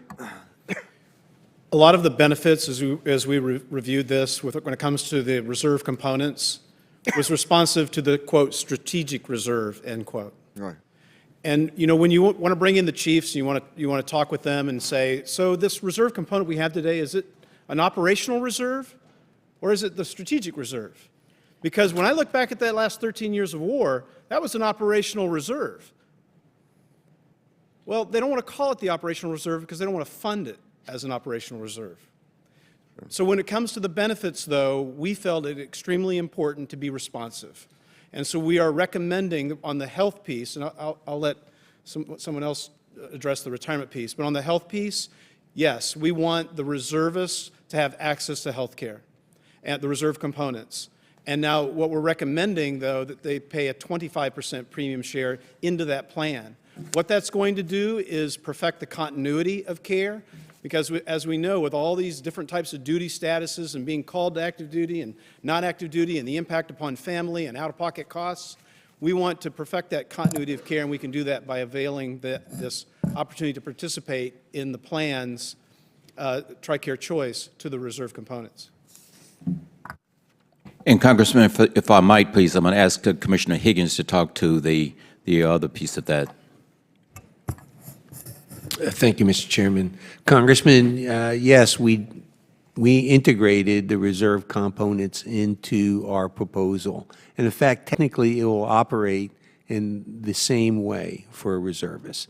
And the service chiefs directed that we match the force profiles, and in our analysis, the reserve component with our proposal, we're going to be exactly on target in terms of force profile. So recruiting, retention, and that force, the reserve components, is going to be just as good as it is today. If I can make one other point here, how better off would we be today after 13, 14 years of war, asking young men and women to go on 3, 4, and 5 deployments? How better off would we be today that when we gave them the pink slip and said, your service is no longer needed, short of 20 years, that they had something that they left with? And that's really the sad thing, that we didn't think about this a long time ago, before we got into this 13-year conflict. Because literally, we're asking these young men and women to leave today. Some of them, well, they're still deployed, and they leave with nothing if they've served short of 20 years. The commission listened to these young men and women talk to us about leaving with something. And obviously, the force planners, the service chiefs, and the personnel heads would be very interested in making sure that we can retain the right balance of people, even for those who leave with something. And we've spent a lot of time, as our chairman has said, working these proposals to make sure we balance retention along with allowing people to leave with something. And I think we've designed this program in such a way to meet both demands. Thank you. Thank you, Mr. Chairman. I yield back. Thank you. Ms. Gabbard. Thank you, Mr. Chairman. Good morning, gentlemen, and thank you all for your service on so many fronts and for being here today. There's been some mention about some of the contracts that are currently in place with TRICARE, and this idea of opening it up to provide more options is something I think that's very interesting and necessary, especially in some places where access really is an issue. Over the last couple of years, we had an issue in my district in Hawaii where military families and retirees who lived on islands other than Oahu were outside of the TRICARE Prime jurisdiction and were then left with very little access other than to jump on a plane and travel to Oahu, which is cost prohibitive for a lot of people. So giving that, opening that up for more options, I think is something that would be very interesting to families like those. My question is about implementation, though. Given the current construct, you mentioned, Mr. Booyer, the bureaucracy that exists within TRICARE now, what kind of timeline are we looking at should this proposal go through and continue to get to a point where these families would have these options? The way the contracts are structured, I believe that we could actually bring those TRICARE contracts to fruition and move to implementation. Anytime you move these big programs, you need glide paths. That's what I've learned, and I believe, you can't just say let's do this next year. Right. So wind these contracts down. You can do that here over the next 2 to 3 years, and then move to this new plan model. But do this in a glide path. Specifically because the TRICARE contract that has made this change and that covers the jurisdiction in Hawaii will be up, I believe, in about a year. So my concern would be that we would get locked into something else that would continue that limitation. And make no doubt about it, the services have in fact, everyone has in fact used access as a way to control costs. The more pressure you put on to control healthcare costs, access becomes more difficult because the number of providers that are part of the network become fewer. Exactly. We have a 2-year implementation time frame here from the time that the recommendations would be adopted. Okay. If I could just add one other piece too, I think it's important for members here to understand that we've worked very closely with the current OPM director and his staff, of which a former deputy director of TRICARE, Rear Admiral Christine Hunter, now retired, is working in OPM.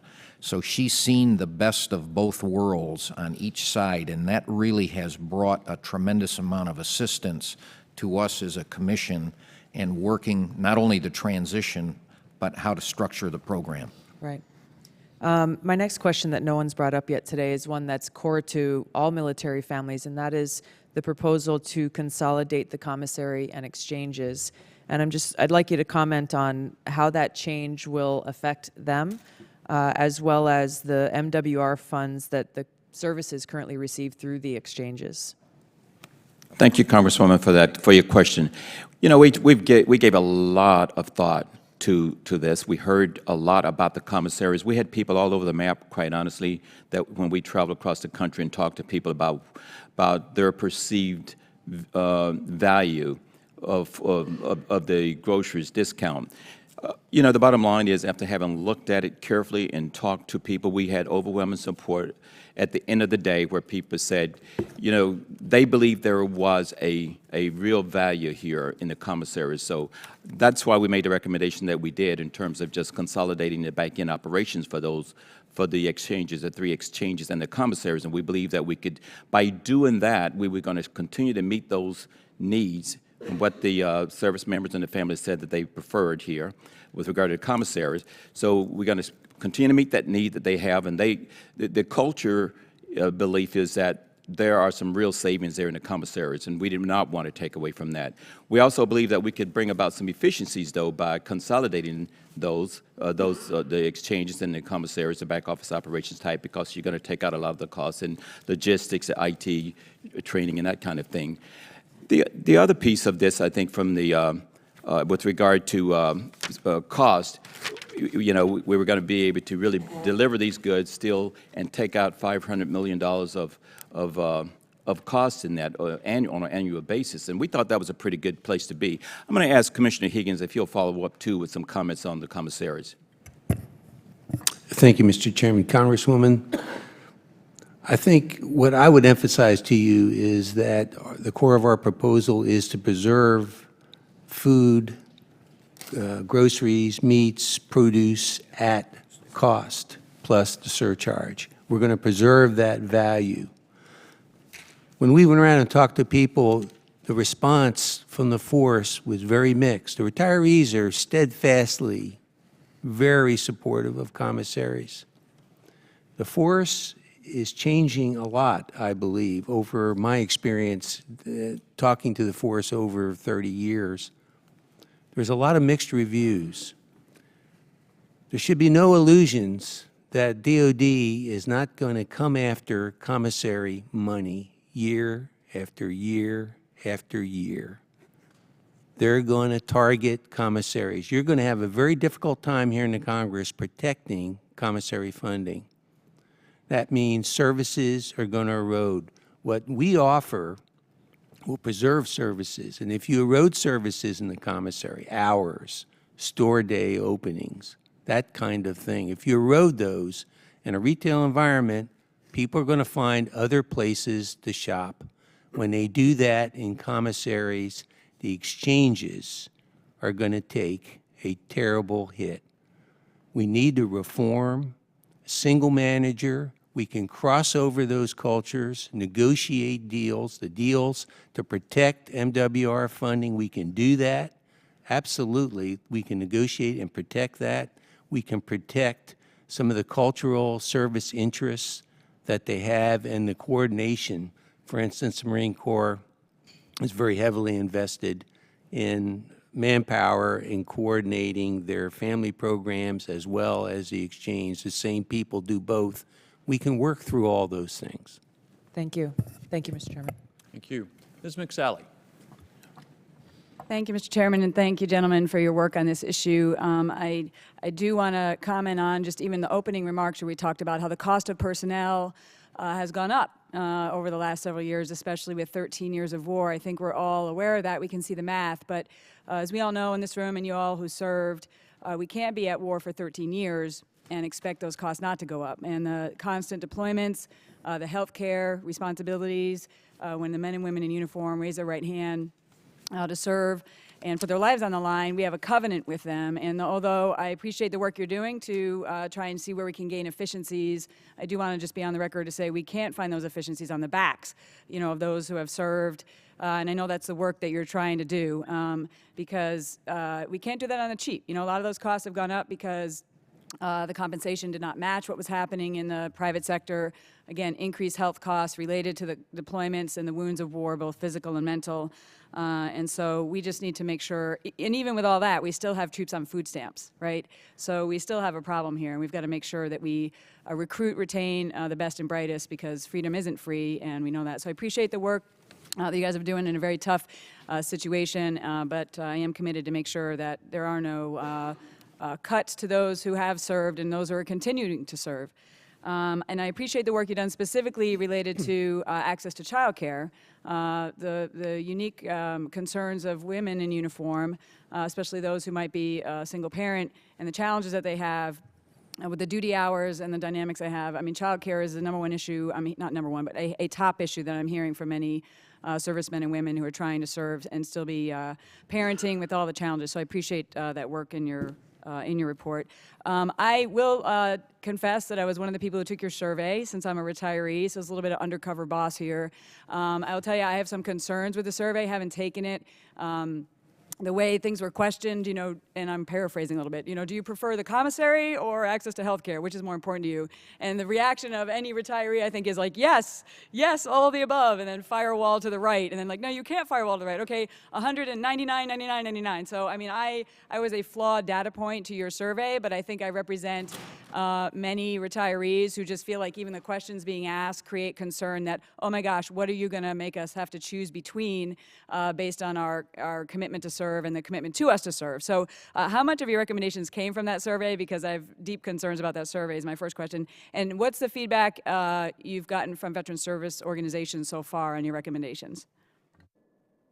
Congresswoman, let me take your latter two questions here, and we'll get some of the other commissioners to respond as well. First of all, with regard to the survey, you know, this survey was intended to really provide us with a point of data. It was not the only point of data that we were using in making our recommendations. Of course, it did, in fact, stack order one benefit against the other, and we needed that. That really kind of gave us a good indication of what service members really prefer in terms of value. So that was important to us. And then, you know, I'll tell you that, truthfully, everything that you've said here, we totally agree with, and that's the way we actually approached this. We took a lot of time looking at every program and trying to figure out what is the second and third order effect.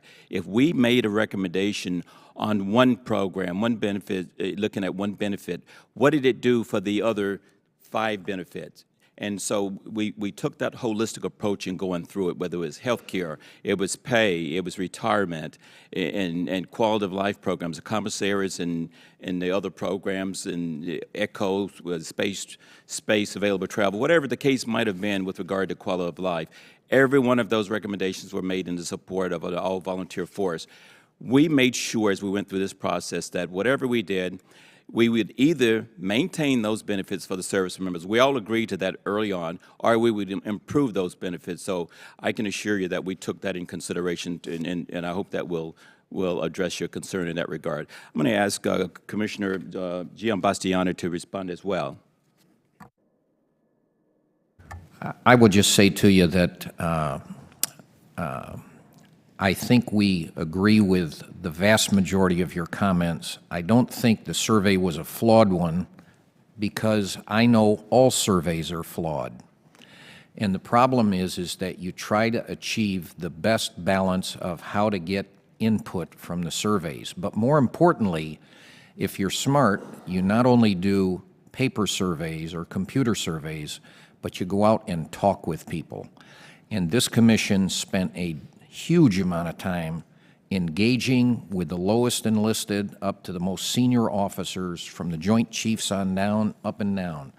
And I have to tell you, our travels around the world and around the country really made a difference and had a substantial impact. Also, with the family associations, if you will, wives clubs, you name it, spouses clubs, Right. you name it. And it just depends on where you go. Right. I would tell you that the input we received across the board was exceptionally helpful to help us temper these recommendations. Great, thanks. My time's expired. If you don't mind, in writing, you have veteran service organizations, if you could get back on that, where they are, because my time's expired. Thank you, Mr. Chairman. Thank you. We will. Mr. Waltz. Thank you, Mr. Chairman, and thank all of you for the incredible work you put in on this. To Colonel Booyer and Commander Carney, it's great to see both of you again. Thank you for your continued service. And And I know how hard this was, and I know how difficult this is. The starting point of the discussion, and it's critically important. I think the gentlelady from Arizona point was right on and spoken as someone with experience, and I'm grateful for that. We know, and again, some of the things you tackled, the DoD-VA collaboration, brilliant. That we know that's where we need to go. And General, your point was right on dental. I would add it went down as a first sergeant the last year before an ETS. I couldn't get a troop in because they knew VA would pay for it. And then that's the problem we come in. So you're right. Those are the things. Looking at SBP offset, you tackled one that is tough. This is, no one wants to grab this one. You did it. You offered up a suggestion, which I'm grateful for. I think that premium, I don't think anyone will take it. But you know what? It brought to light what it costs to do this. So please know that I approach it like this, and I'm not coming at this as the caricature of the senior enlisted guy, but that little chip is on my shoulder. I don't see any on the commission. And what I'm saying is I hear you going out and talking in the surveys, and the gentlelady brought up there he is, brought up a good point in that the surveys are tough, because keep in mind that prior to last April, the VA in Arizona had a 94% approval rating in Phoenix. We as soldiers, how's the chow hall compared to what? It's good. That's the only place I go.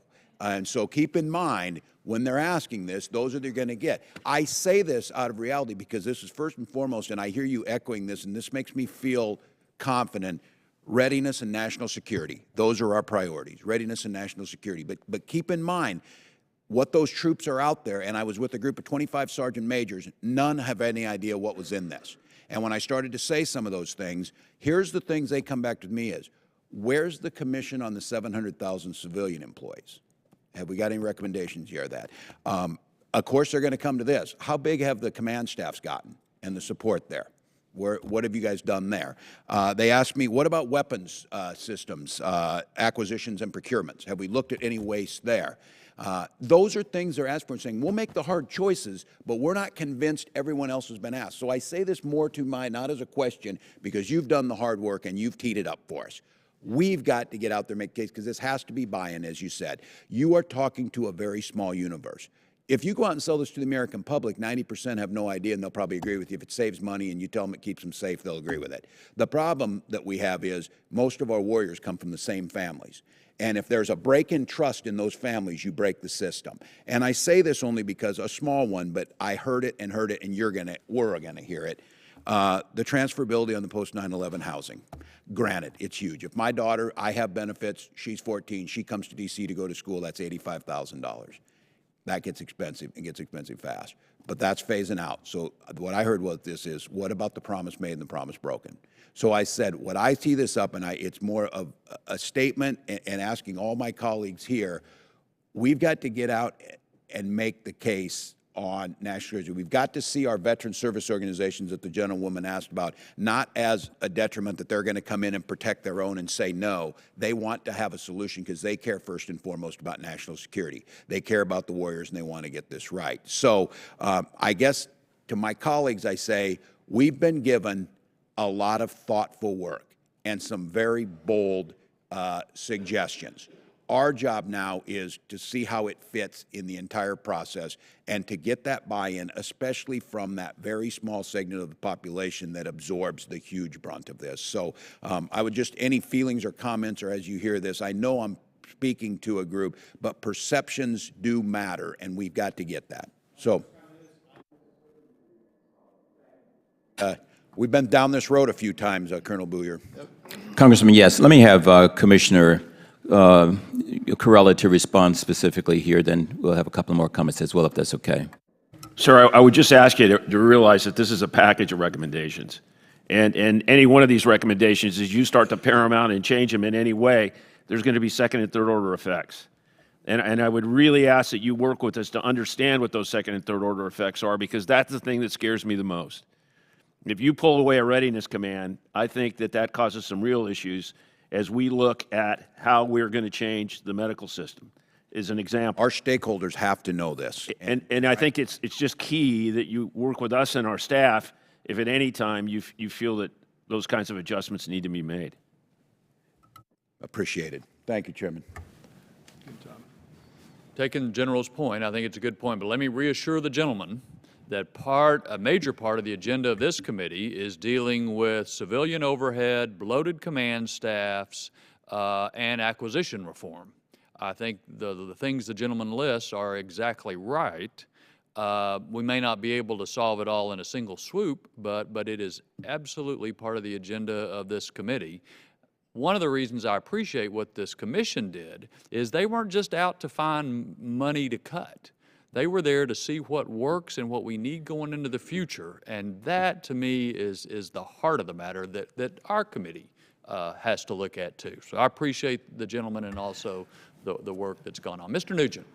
Thank you, Mr. Chairman, and I want to thank the commission, but I have 3 sons that are currently serving, 2 active duty and 1 Army National Guard pilot. And they asked Dad, what are you all doing? Are you cutting our benefits? And, I have one that's mid-range, he's a major, and one that's just captain, and they want to know what the future holds for them. And I think the General hit it. When I first, and there's a lot of parallels between law enforcement, which I was 39 years, and then the military. When I first went in law enforcement, I didn't care about retirement, and I didn't care about medical. Because I was invincible, I was young. But when I got married and had a family, all of a sudden, medical became a real big deal in regards to starting a family and all those types of things. And as I got midterm and you start deciding, hey, listen, do I really want to continue doing this, or can I make more money on the outside? And that's what I get hit with 2 of my sons. I could make more money on the outside, so, why should I stay? Do we care about those guys and gals? Is it important enough for us to look at their benefits, because at that mid-range level, the benefits to become more and more important to them than the recruit, at least in my experience. Just on the reserve side of it, the TRICARE, I will tell you, is terrible. Because my son, they were going to have a baby, and they had, guess what? That slice of physicians that were available was like 0 compared to, unless they wanted to drive 3 counties away to get to that physician, there was none within that area. And so that was a huge problem, and I couldn't believe it, but that was the case. Even though that the insurance was, I think it was, I forget what company it was, but they that doctor did it on the normal, but not on TRICARE. Wouldn't see him because, hey, you're not on the normal insurance, even though it's the same company that was handling it. Big problem. What you're trying to do, I think, is commendable. I'm concerned, and I think those that you've heard from others that are retired, is that you can't change the plan of those that, signed up. When my kids raised their hand, you can't change it midstream for somebody. And I think you've accomplished that. From at least what I've read, is that that's not in the mix. It's not changing. Now, the health care portion does change. And I'm concerned about, Colonel, when you said, we made a mistake back then. I just hope we're not making the same mistake this time, and I think you've given a lot of thought because you were down that road. But I just want to make sure, because I have 100,000 plus retirees in my district, and they're pretty vocal. And so I want to make sure that when I actually meet with some this Saturday at one of the vet fairs that we're doing, health fair, that I can say, hey, listen, I want to have a better idea, because I really don't have a good handle on what it does, what it changes for those retirees. The recommendation. Congressman Nugent, let me just respond real quickly here to your question. First of all, I would separate the active duty military out, because nothing changed there. Okay. Because of Operation Readiness, we made sure we want to protect that industrial base of the MTFs, getting services there and so forth. Nothing changes for the active duty service members. Let's go to the other end of the spectrum. Nothing changes for those retirees that are Medicare eligible. They still have TRICARE for life as we knew it. The TRICARE for choice, the new proposal that we're making here, it really includes those people in between. Those are the retirees that are non-Medicare eligible with regard to cost sharing.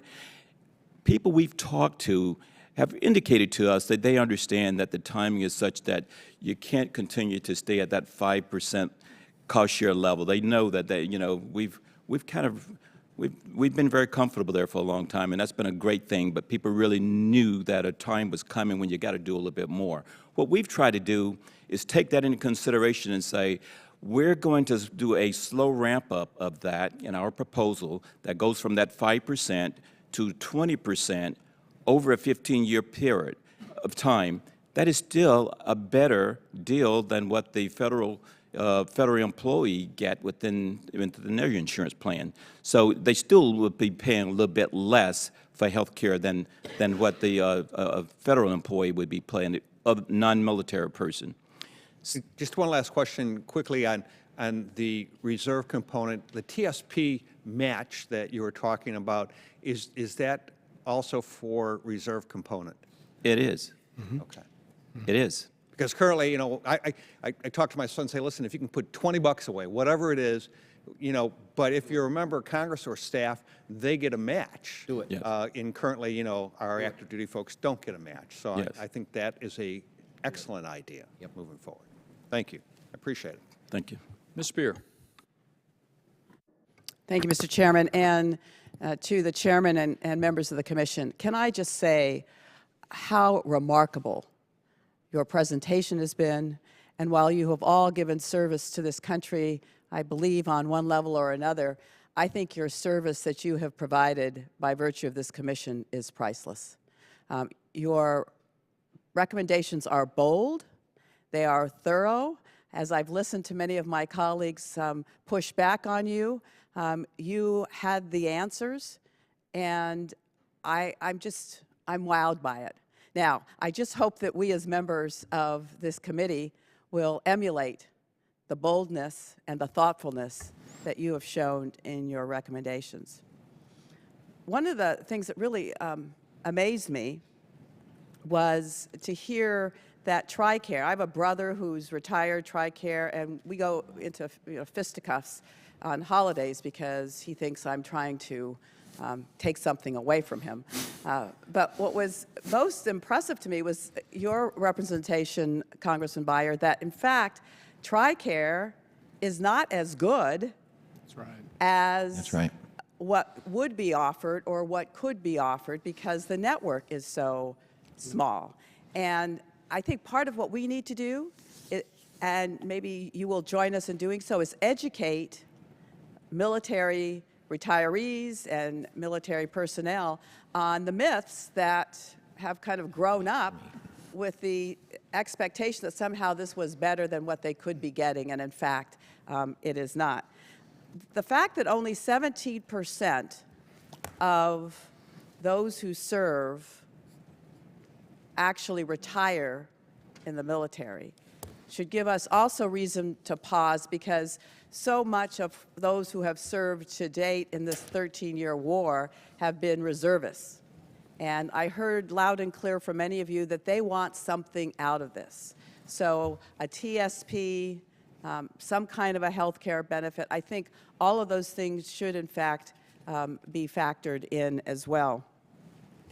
I am also reminded, and it should be not lost on any of us as members of this committee, that if we do not act, and act soon, the costs of military personnel and retirees will gobble up the entire defense budget, I believe, by 2039.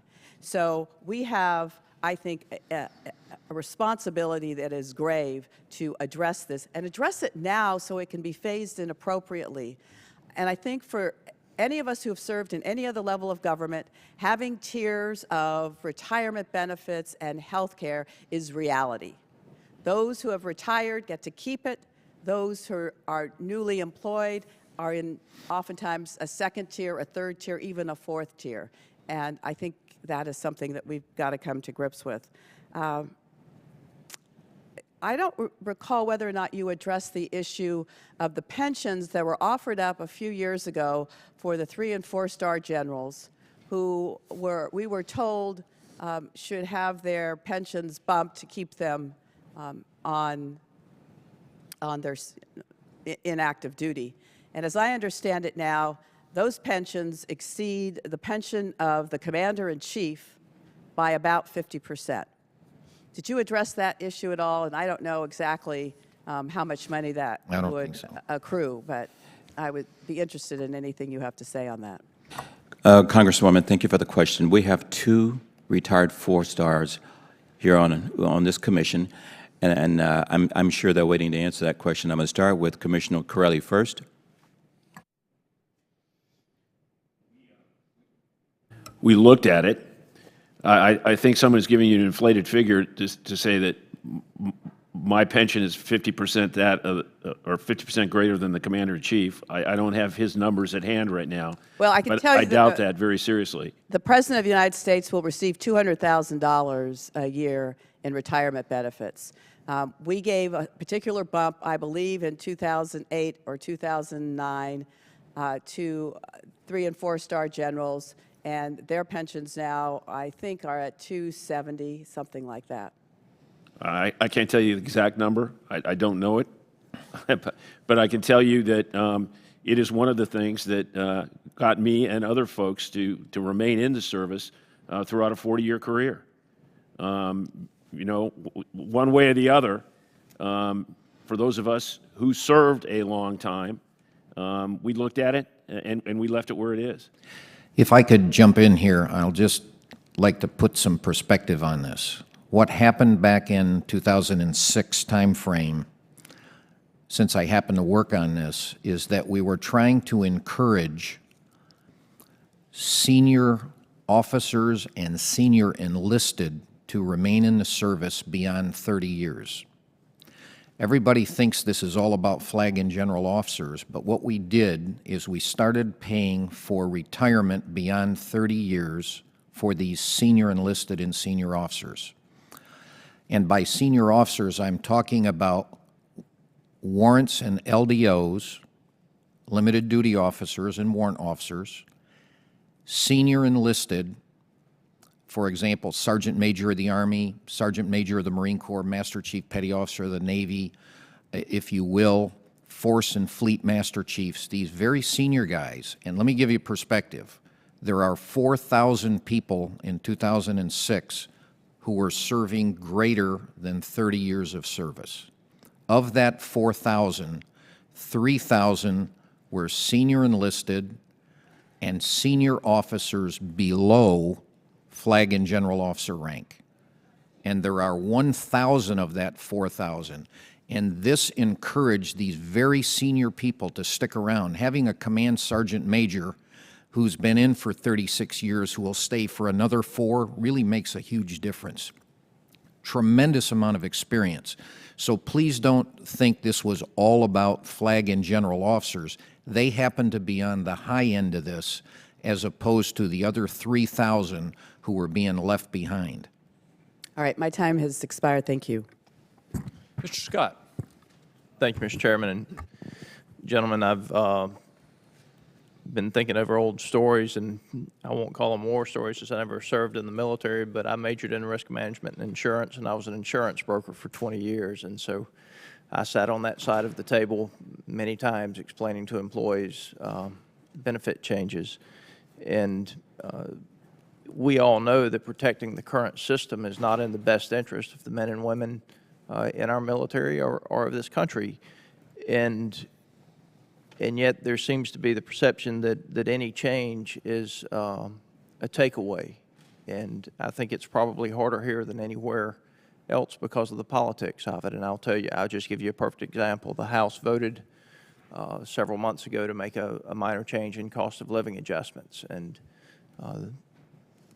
we certainly had our colleagues on the other side of the Capitol told a lot of stories, and there was the perception that people's check was actually going to go down instead of not going up as fast. And this has got to be done, and changes have to be made. And I think the financial literacy training is one of the most important aspects of anything that you can do in this. And we need people to know what the cost of the health care benefits are. And General, as I heard you talking about the formulary for what in most cases would be antidepressants in the situation that you briefly described.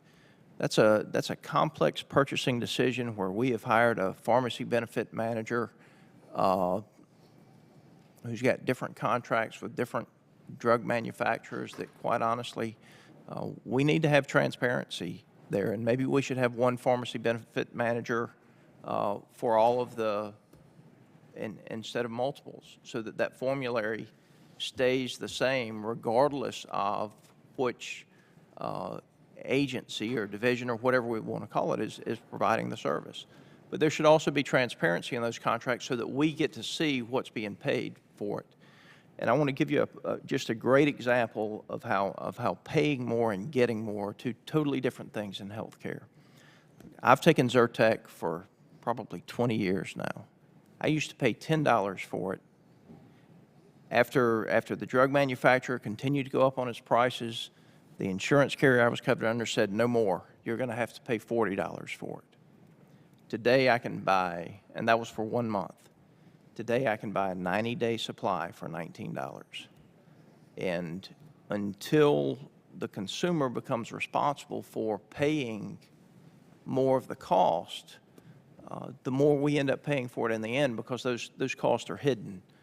Now, I say that to get to the fact that I believe these changes have to be made, but I wonder if bumping the base pay of our people so that they know that there's not a dollar being taken away from them, that we're shifting the purchasing decision to them of what they do with their dollar, how much consideration there was given to that, and how much consideration was given to allowing somebody who is 2 or 3 years into their service to choose to move to the new benefit plan instead of being forced to stay in the old one, if at their choice, if they chose to move. Congressman Scott, let me respond to the first part of your question, and I'll have one of the other members on the council on the commission to respond to the second part of it. We looked at the base pay. The pay table. As we talked about the 350 plus programs that we looked at. This is part of the pay table was one of the first places that we went to. And having looked at it very carefully, we realized that it has served us very well over the last 42 years. Plus, during the last 13 years of war, especially, sound structure. We didn't think there was a need to go there and make any changes in that because that would have been a major overhaul of the compensation and benefit system. We didn't think that was necessary. What we wanted to do is to look for those opportunities to modernize the compensation program and the systems, and that's what we did. That's what our recommendations provide here. I'm going to also ask Commissioner Higgins to talk to the latter part of your question, if you would, Commissioner Higgins. Thank you, Mr. Chairman. Mr. Scott, good to see you again. Sir, and I believe you're referring to the retirement, about the choice, the 2 or 3 years? If I am, I'm referring to pretty much the retirement, but making sure that somebody who is just a couple of years in, if they so chose, none of them would be forced into the new system, but they could choose to go into the new system if they wanted to. Oh, I see. The concern there is, I think for the services, their observation would be that it would make their job a lot more complex with the uncertainty as to the choices that people would make. From a management standpoint, I think they would have concerns. Certainly from our position on the commission, we would have concerns about how the cost of that could be modeled. We delivered modernization. We believe we have stepped up and given people precisely what they're looking for in their retirement plan. And we believe that we understand the implications on retention, recruiting, and cost. To open up that aperture soon after the individual arrives on active duty and give people a choice to stay in the old system versus entering our solution, our proposal. That would be very difficult to understand the implications of that on force structure and cost.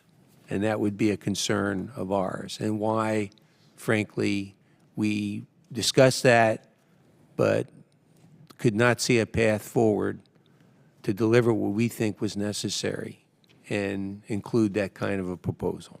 And Mr. Scott, on healthcare, with regard to the retirees, we wanted to be very holistic in our approach. For the TRICARE for Life is preserved. The pharmacy benefit is preserved. For the gray area retirees, as their premiums increase, sure, you'll hear someone say, oh my gosh, I'm paying more, you're breaking the faith, how can you break my promise? Wait, time out. You're tangled right now in a subpar health system. You're delivering to them a better health system, which improves that they can choose a plan that best fits their family's needs, right? That's what you sell when you talk to your employers. Improve their access, improve their quality, and they've got their choice. And there's utilization management tools that benefits the employer. And with regard to the pharmacy benefit, we're going to protect that because we're going to recommend that that be rolled into the fund. So they're getting a tremendous bump up for a slight bump in cost. I would also add that we're going to be in a long-term death spiral on TRICARE if we just stick the way we are and not change to this, if you will, smarter way to go. Why? Because as the amount of non-copayment or premium changes for these individuals, all the DOD can continue to do is either, one, put more money into the pot, which drives their costs up, or they will figure out ways to cut back on service, cut back on benefits continuously, and it's a death spiral. You just can't sustain this program to the manner to which we think we won't break faith with these individuals. Thank you. Thank you, Chairman. Mr. Courtney. Thank you, Mr. Chairman. I apologize for being the last one between you and lunch, but I'll be quick. Thank you all. This is really just an impressive effort, and I want to also give a shout out to my friend Chris Carney back there, who I know helped with the effort here. Again, this is really important work that you're doing. Admiral, you were just talking about the bad choices if we don't do anything, and the narrowing of the networks, which Mr. Boyer referred to. I mean, in Groton, you know, most of the docs in that area treat TRICARE as charity care, and just roll their eyes, you know, when they talk about dealing with the system. And L&M Hospital ends up being sort of the, you know, the provider of default provider because, again, there's just so little acceptance of TRICARE. So, you know, doing nothing really is not, you know, a solution to anything here. And Mr. Higgins, maybe just walk me through again one more time real quick, and I'll stop there. Is just the basic allowance for health care, just so if a sailor asks me about it back home, I can kind of have some way to respond to it. The, you know, assuming, again, we have this new structure, they pick Blue Cross, you know, there's a premium, there's a co-payment, there's a deductible. I mean, how does the basic allowance, I mean, what does that cover all of it? Does it cover part of it? You know, and family size, we've already heard some rumblings about as an issue, so maybe you could just address that. I think what we're looking at here is trying for active duty family members. We want to make certain that their costs, their co-pays are covered, as well as their premium amount that they would have to contribute to the health plan effort. Now, the big part of the health plan purchase is going to be paid by the government. It's the 28% that falls to the family, and they would receive that 28%, whatever that plan cost may be. And there may be, the beauty of the proposal is that there would be a variety of plan costs out there to choose from. Whatever that 28% is, we're going to pick up the average of those selected plans by the population. And they're going to receive that in their paycheck every month.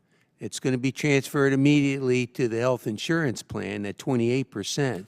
But on top of that, there will be a calculation of what the average out-of-pocket costs would be for the plans selected by the people in our system.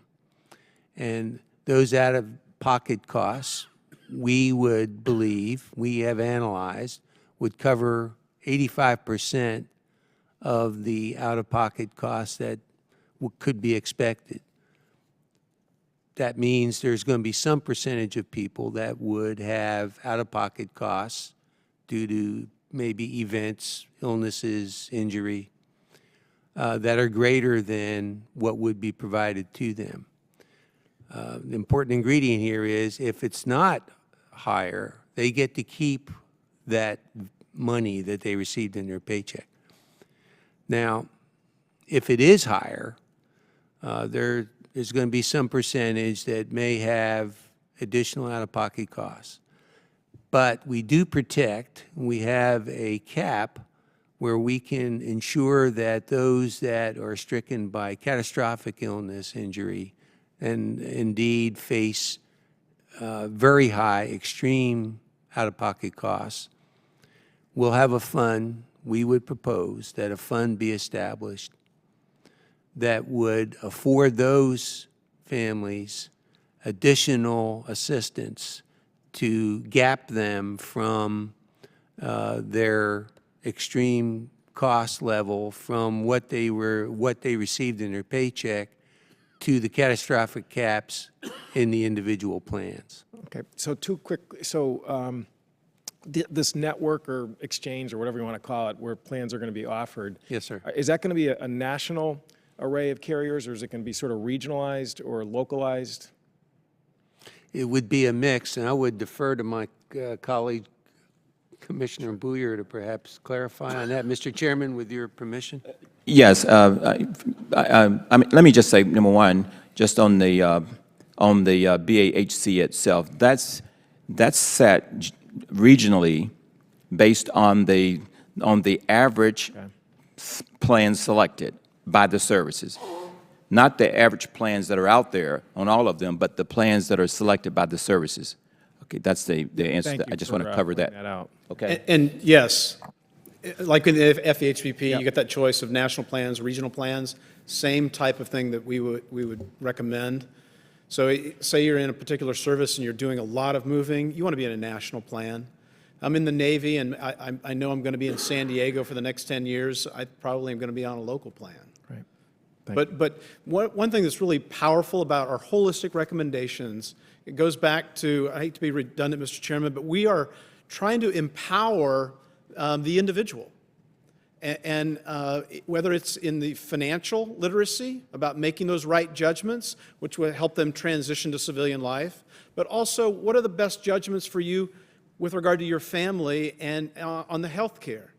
And that also helps them transition also to civilian life. So when we do that, it'll have a tremendous impact upon our society also. Okay, thank you. Just to take the burden off Mr. Courtney, I'm going to detain you just a moment longer and ask just a couple things. Mr. Chairman, a lot of what y'all have to do is estimates of costs, of how people are going to react to various incentives and so forth. Can you just give me a feel for your confidence in the estimates and modeling approach that y'all used in understanding what the consequences of various proposals would be? Thank you, Mr. Chairman. Yes, Mr. Chairman, we did our own analysis, of course. We had others that came in, and we asked them to assist us with that. We used a company like Rand did on our retention, all of our retention stuff. They did a modeling for us there. On our health care, we had IDA that actually provide a lot of modeling and analysis for us on the healthcare pieces of things. And there may have been some others here that some of I think DOD actuary, for example, Exactly. is a place where we spend a lot of time, and they're well-respected in this area. We've had staff engagement with the Office of Management and Budget, CBO. This has really been quite across the board, and we've tried to reference, the staff has done a very good job of referencing where the analysis and data has come from and who did the analysis and who looked at the data for us. Obviously, we're ultimately responsible for it. Mr. Chairman, our confidence is high, but we welcome constructive critique. Sure. No, I think it's just important for us to know that you and the people who have helped you have done the homework. Nobody's perfect in predicting the future, but trying to understand as best we can what's going to happen. I guess the last thing I would do is just offer each of you an opportunity to mention either, Ms. Davis asked about aha moment, but a key insight or a key consideration you think we need to keep in mind as we move forward on examining and considering the recommendations that you've made. And I'd appreciate if each of you could, if you have something, that could share that with us. Thank you, Mr. Chairman.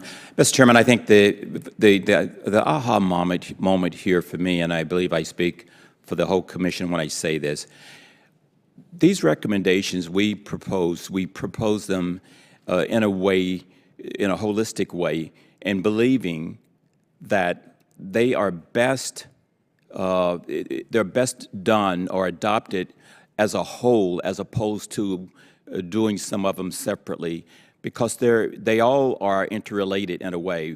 For example, financial literacy training, we actually put that recommendation in there because just the changes that we are proposing here with regard to health care and with pay, retirement, one needs to really understand what that means and how they can best benefit from those programs or take advantage of the benefits that are offered in those programs.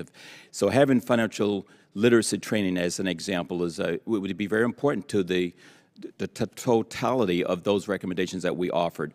As an example, for me personally, and again, is that if these recommendations, we actually did 15 as opposed to doing 150 recommendations, because we really looked at this and felt like these 15 recommendations were absolutely important to actually modernizing the system, the pay and compensation system, so that it would be in the best interest of the service members.